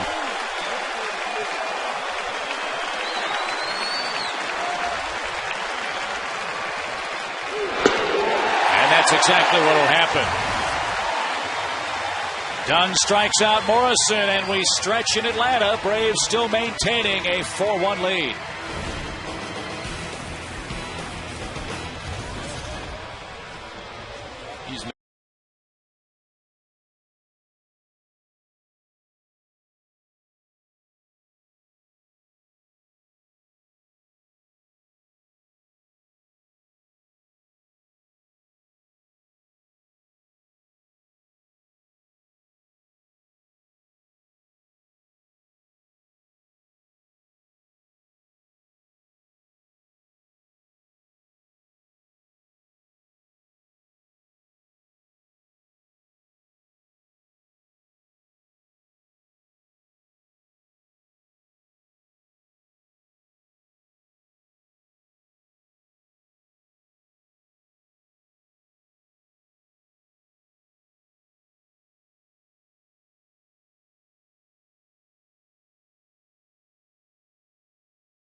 And Brooks Conrad with the big blow of the day, like he got a change up and just mashed it 420 plus feet. About halfway up the terrace level. His first right-handed homer of the year. 3-run shot. And as you said, his first before the 7th inning, right? Yeah. What was it, Laser? 421? 416. I stretched it a little. Well, thank God I hadn't caught it standing up. It would have gone 421. 2 quick strikes to Derek Lee from New Marlins reliever Burke Batenhop.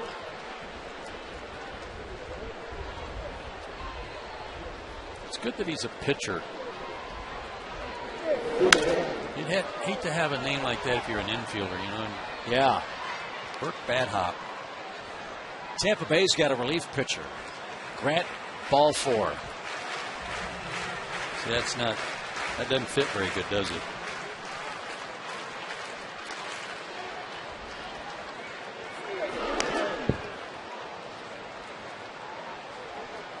Two strikes to Derek Lee. He scored a run. He's walked twice.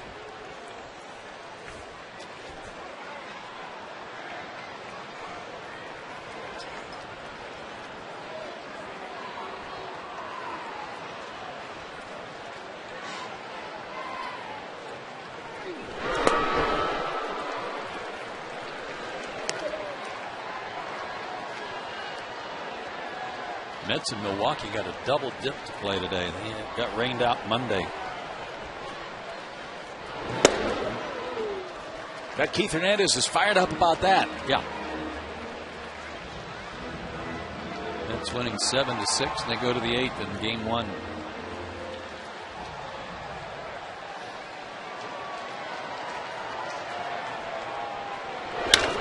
Fly ball well hit toward left. Morrison turned the wrong way and pays the price.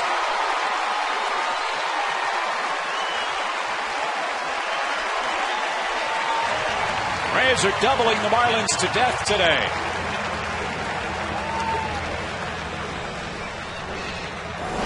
Well, a little insurance wouldn't hurt.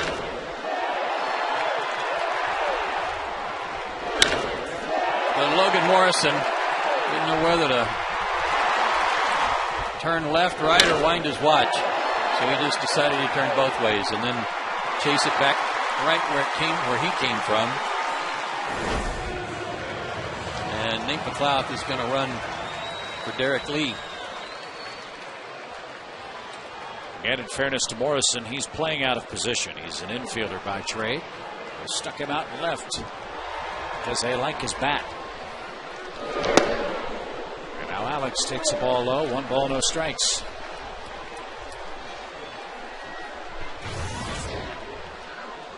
The American League playoff participants are set. The only thing yet to be decided is who plays whom in the first round. Yankees and Tampa Bay still fighting out the top spot in the American League East. Texas won the West. Minnesota won the Central. The Reds and Phillies are in so far in the National League. Braves, Padres, and Giants shooting things out over the final 4 games. Ground ball to third. Can't get McLeod over with that batted ball. It's 3 times tonight or today that Braves haven't been able to move that runner up. Well, one time was with 1 out already in the 5th inning, and that's excusable, certainly. But it'd be nice to get that extra run in here for the late innings. So, Mr. Double Ross, maybe he can do it.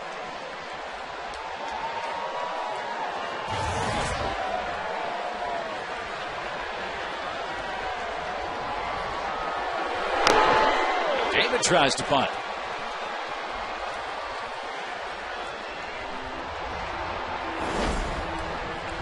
Well, you hit so many doubles and they start playing you deep, you got to bring them in a little bit.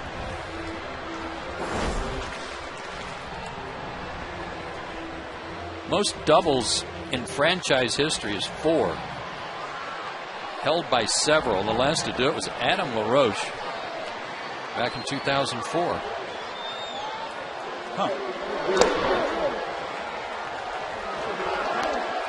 That is, unless somebody did it this year, then I don't remember.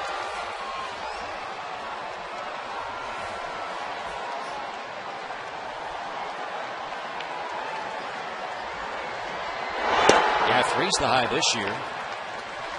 5's the high by my dad after a game. Yeah. It was an extra inning game, though. Oh, yeah.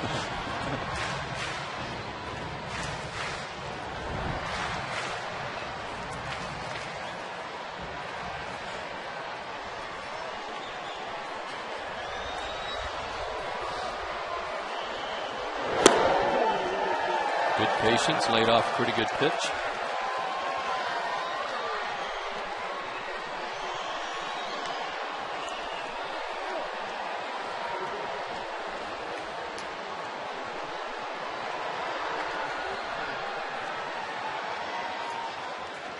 Marlins go home to take on the Pirates for the last weekend of the series.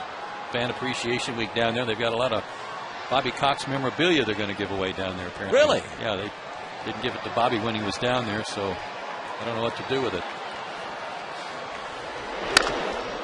Ground ball again to third. And 2 outs.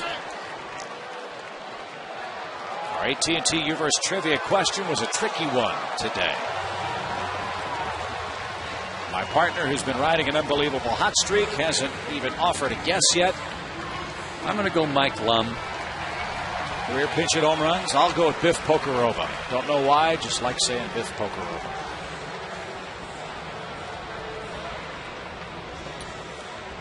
Doggone it. You did say Tommy Gregg. Yeah. Had to narrow it down, though.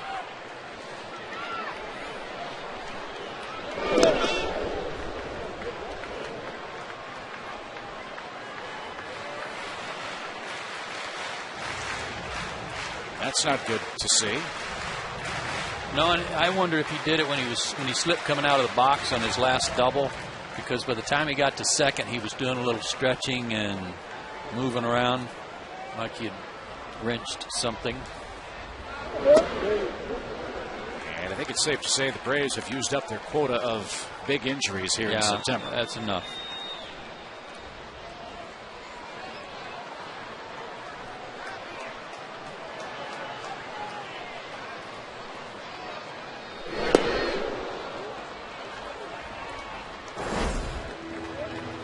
This is the most recent at bat, and he was doing a little stretching and grabbing that side, right where the oblique is, and he's still not comfortable.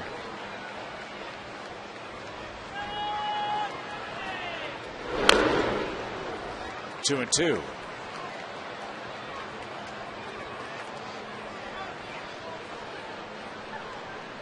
Read the lips. Saw David say it looked like it just grabbed a little bit.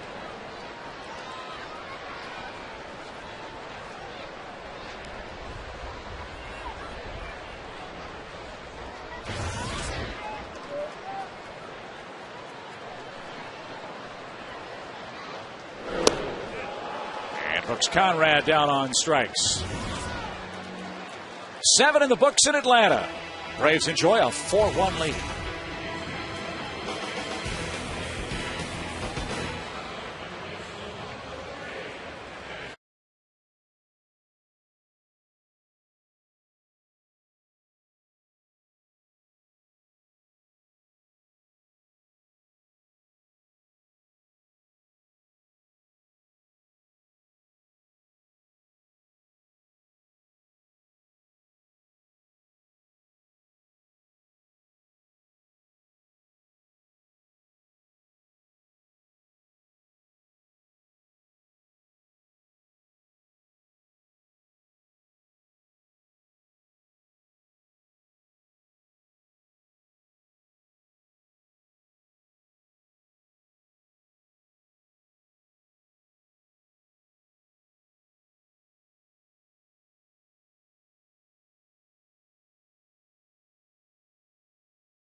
It's a special playoff edition of Braves Live after each playoff game the Braves participate in.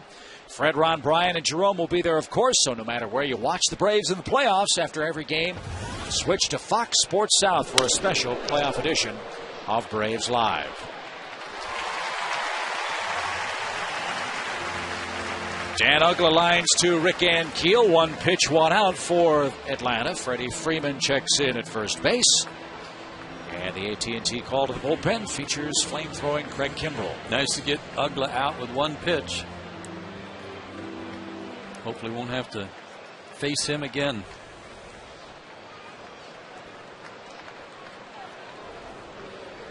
A strike at the knees to Sanchez. 0 for 11 in the series. This guy wore out the Braves before coming to town. Atlanta's handled him. Kimbrell struck out the side last night. Faced the top 3 guys in the order. Nice to keep this game right where it is and give Billy Wagner a chance to pick up a save. As the ball popped into shallow left, Melky broke back but recovers. And 2 are out for third baseman Chad Tracy. Speaking of the playoffs, by the way, Joe, I want to wish you and all the guys at TBS all the success in the world for a great postseason run. I know the coverage will start Wednesday after the regular season. Guys, as always, will do a great job. Looking forward to watching you carry on into mid to late October. Thanks. Should be fun, Chip. Looking forward to it myself. Tracy takes a little low. 1 ball, no strikes. I believe TBS has the American League Championship Series. Is it ALCS this year? Yes. Yeah, ALCS this year. Big Fox will have the NLCS World Series. And all of us hoping the Braves will be participants in those latter 2 events. Got to get there first, though. Down the left field line. Tough play. Melky cuts it off. Tracy, big turn, stops at first. Chad has a 3-hit day.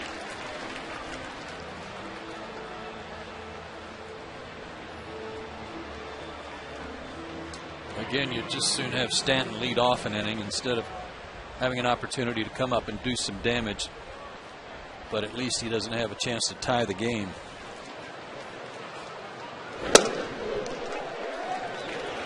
Craig Kimbrell, by the way, coming into today's game, 19 innings, 37 strikeouts.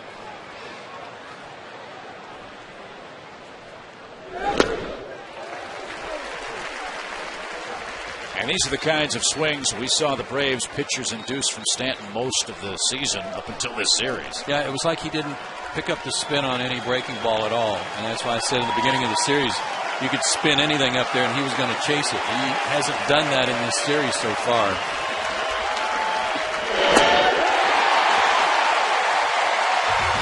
Kimbrell continues his great September work.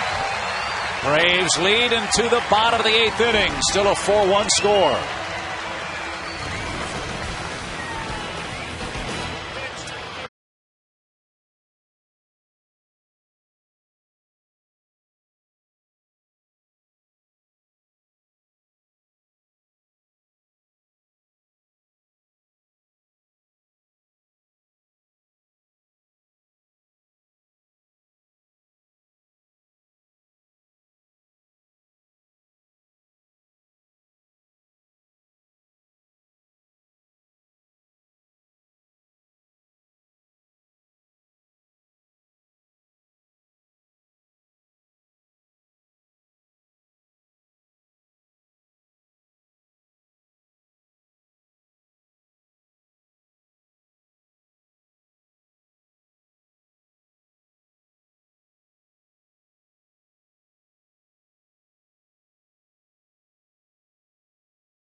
Go to the bottom of the 8th inning, and a nice catch turned in the 4th inning by Mike Stanton to rob Jason Hayward of a base hit. Nice diving catch. Held on for the out. That's our Toyota Tacoma play of the game.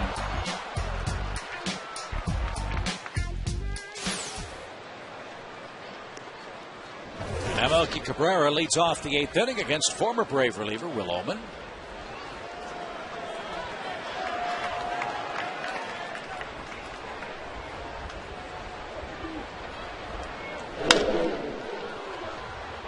And out of play to even the count.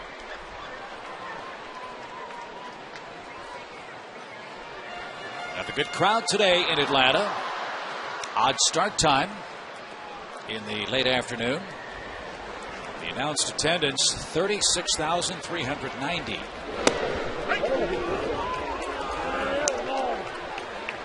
Braves with a big trio of games coming up with Philadelphia.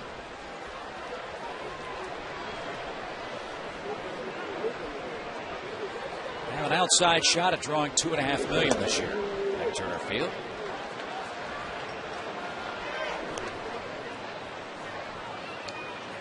Will Oman started the year with Baltimore, came over in a trade deadline deal with the Orioles for Rick Vandenherk.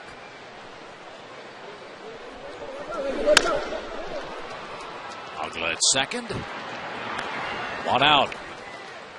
Braves need to get 3 more outs to hold serve in the wild card race, a game and a half in front of San Diego. The Giants lead the West by 2 games over the Padres. And we'll scoreboard watch late into the night tonight.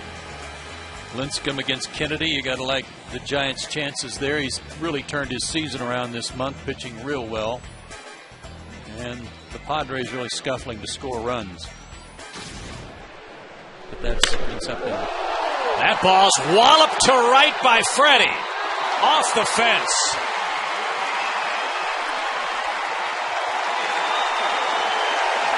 Freddie won that lefty-lefty matchup. It's another Atlanta double.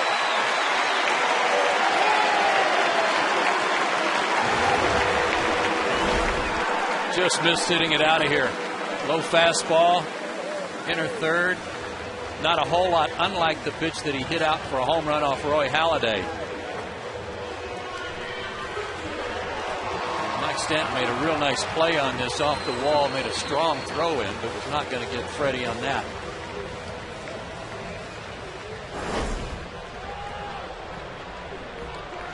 So his first double in the big leagues brings up Omar Infante with a 3 with a walk.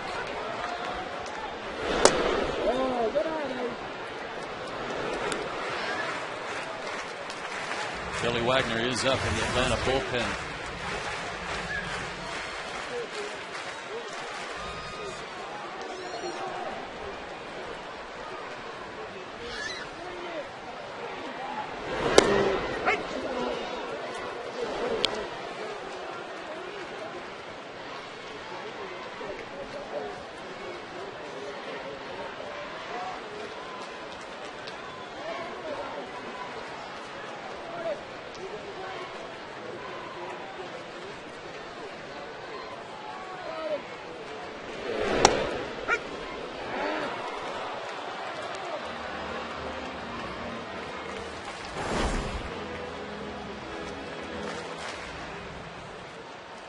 Omar didn't like the ball, but Foxtrax says it was a pretty good pitch. In fact, a real good pitch at the knees. High fly to left center. Cousins is there. Morrison peels off the last moment. Good throw. And a very good throw. 2 out.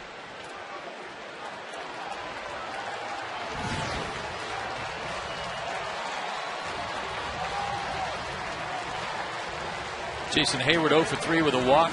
Today he's just 2 for 11 in this series, and that's news because he's hit real well against the Marlins all year long.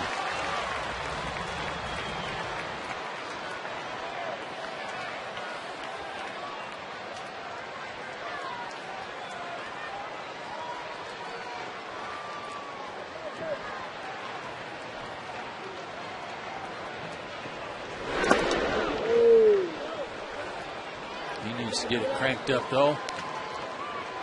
Last 10 games, he's 6 for 37.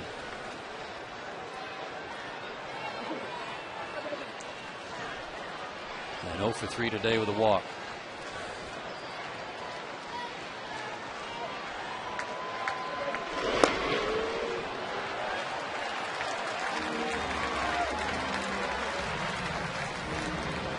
Will Oman's been on the shelf a little bit. He's had some aches and pains, and he's the only lefty in their bullpen. They've got a ton of guys in the pen, but he's the only left-hander.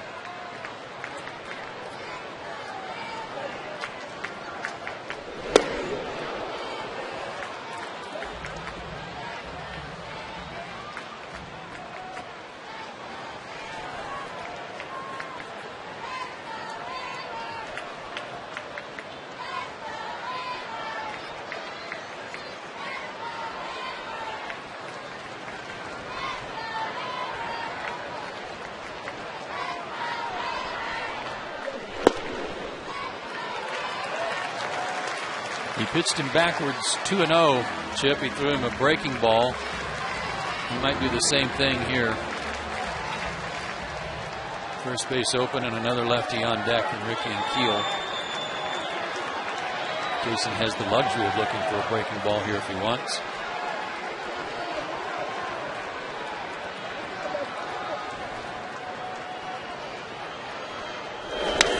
Ooh.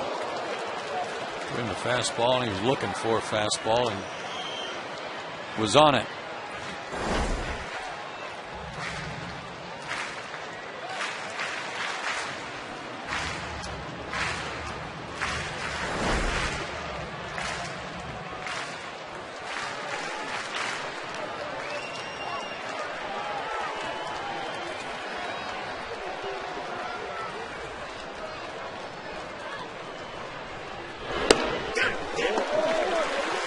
I don't think Will liked that pitch. He wasn't happy with himself.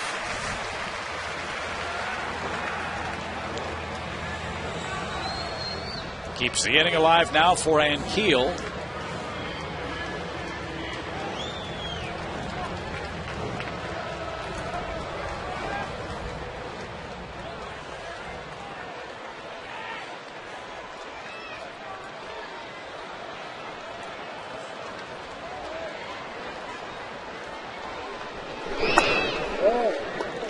Strikes.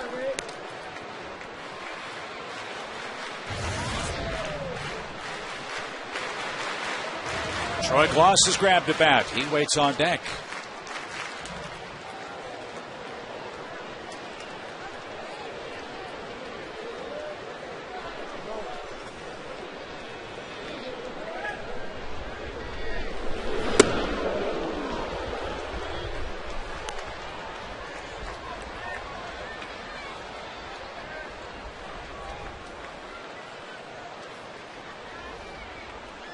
I see Troy getting at bat.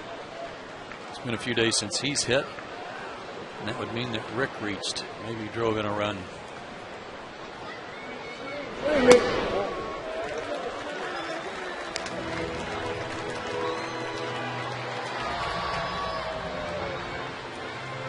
Marlins have walked a ton of guys in this game. 8 in total.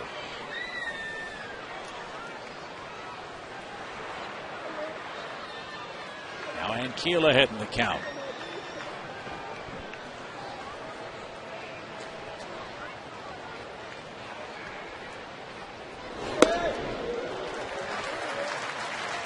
Yeah, I had Gretchen Caney look it up for us over those 10 games for Jason Hayward, where he's gone 6 for 37. If you add today in, he's 6 for 40, but he's walked 8 times.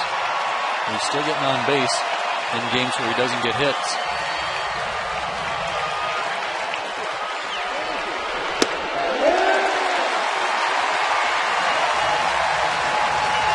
Bases loaded for Gloss. As soon as Troy's announced, Will Oman will depart. Oman goes 2/3 of an inning, walks 2, gives up a hit. 4-1 Atlanta, looking for more in the 8th.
Falmouth, Mass, and Carson Newman College.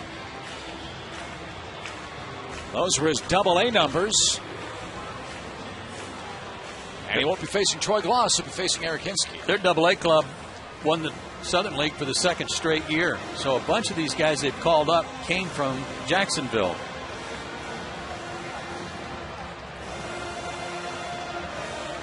This kid's bio says he's a big hombre, 6'6", 200 pounds.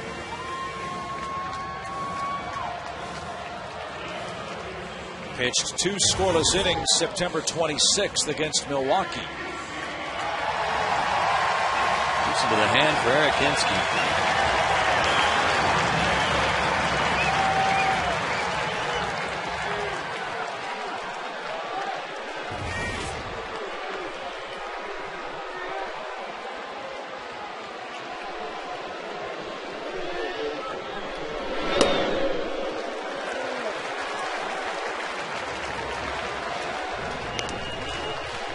Working some Ubaldo Jimenez stops.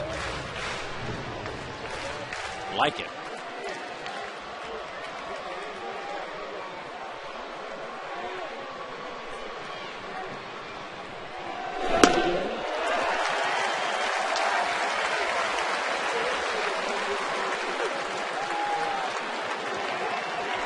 Eric said about the home run he hit last night, he was just looking for something out over the plate and down.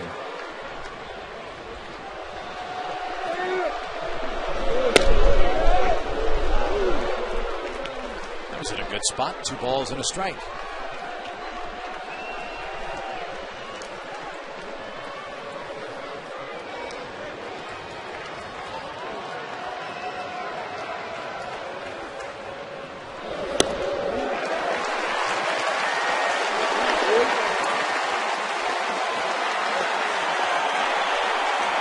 Walks have been the problem for Randy St. Clair's staff today.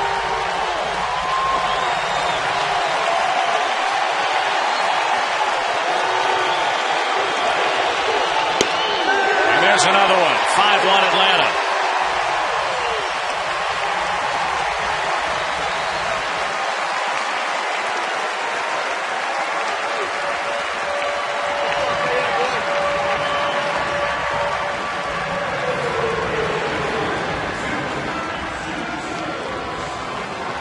Billy Wagner, we showed you, was up for Atlanta. But depending on, and he's still up, but depending on how this inning goes, if it turns into a big inning, he may not come in. Kyle Farnsworth is loosening up too.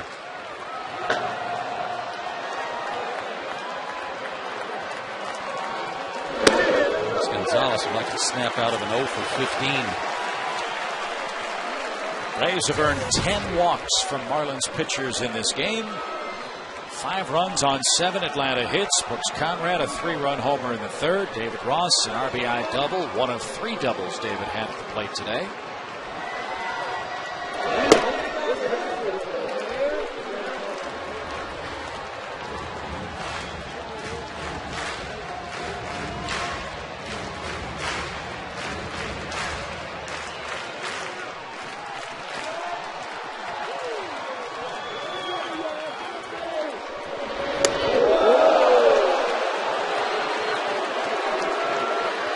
I'll bet as a big league hitter, these are real fun at bats. You've never seen this kid in your life.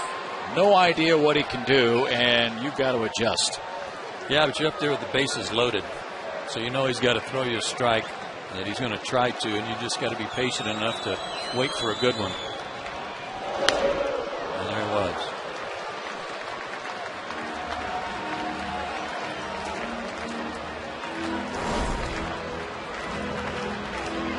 Right back to him, but that one actually got in on Alex a little bit.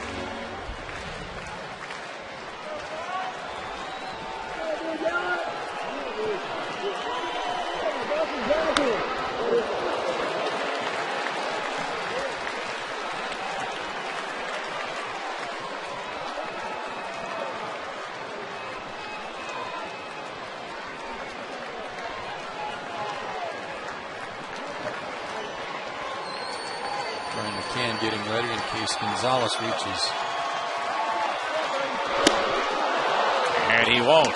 Alex may crack his bat. Braves get a big insurance run in the 8th inning. Take a 5-1 lead now into the 9th inning as they try to sweep the Fish.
A scene we hope to see an awful lot as we mosey on into October. Billy Wagner coming in to protect a lead. This one's 5-1 with Brad Davis, the 9th spot, and leadoff man due for the Fish.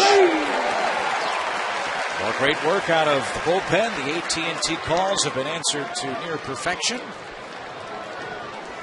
Moylan, Dunn, Kimbrell, now Wagner in support of Derek Lowe, who's in line for his 16th victory of the year.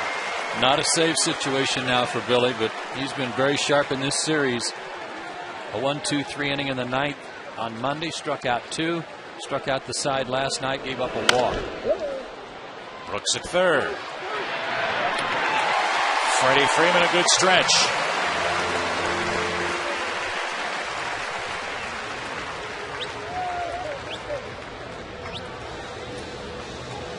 Wes Helms.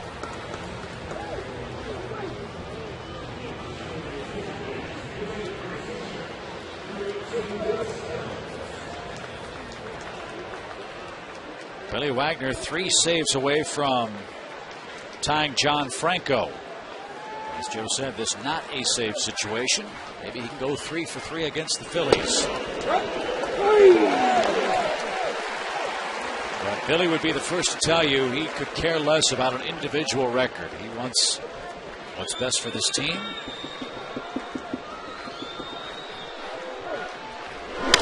And whether he ties or tops Franco, this guy's got to be in the Hall of Fame, don't you think? Billy Wagner? I think so. I would think so. But one thing's for sure, if he's in the ball game late, that means there's a good chance the Braves have the lead, and that's nice. That would be a good thing.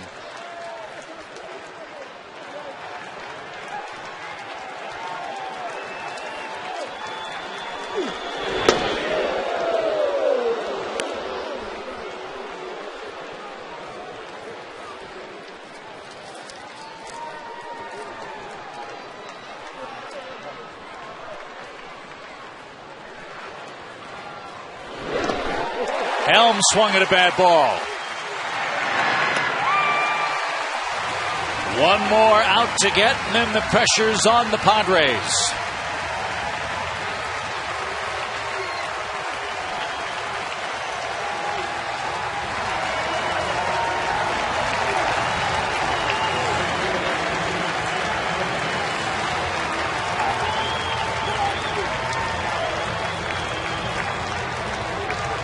Braves an astounding record at home.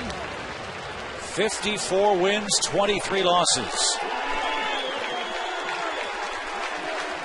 And that's why those fans and so many others around Braves country think if you can just get in a short series, anything's possible. This club, which has found a way all year long, has somehow found a way to overcome some devastating injuries in the second half of the year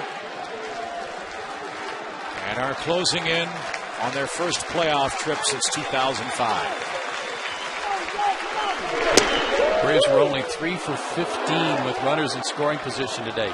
15 opportunities. A lot of base runners, a lot of walks, 7 hits. But they made the most of it on Brooks' 3-run homer. That was the big blow.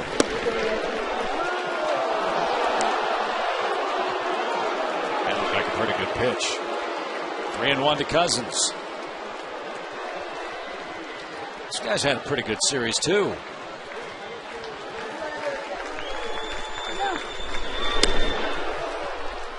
And the game continues with 2 outs. Leo Bonifacio will face Billy Wagner. Billy walked him in the 9th inning last night. Struck him out the night before.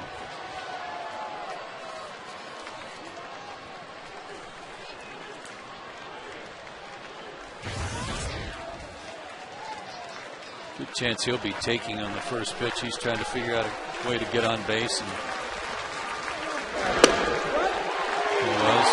They need base runners.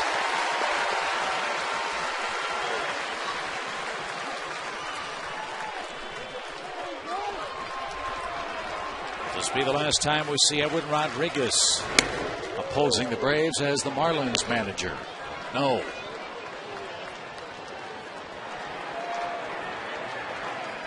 Give him and his team credit. They played a very tough series. Played hard. Their future very bright. Brooks at third. Ball game. Braves sweep the Marlins. 5-1 the final score.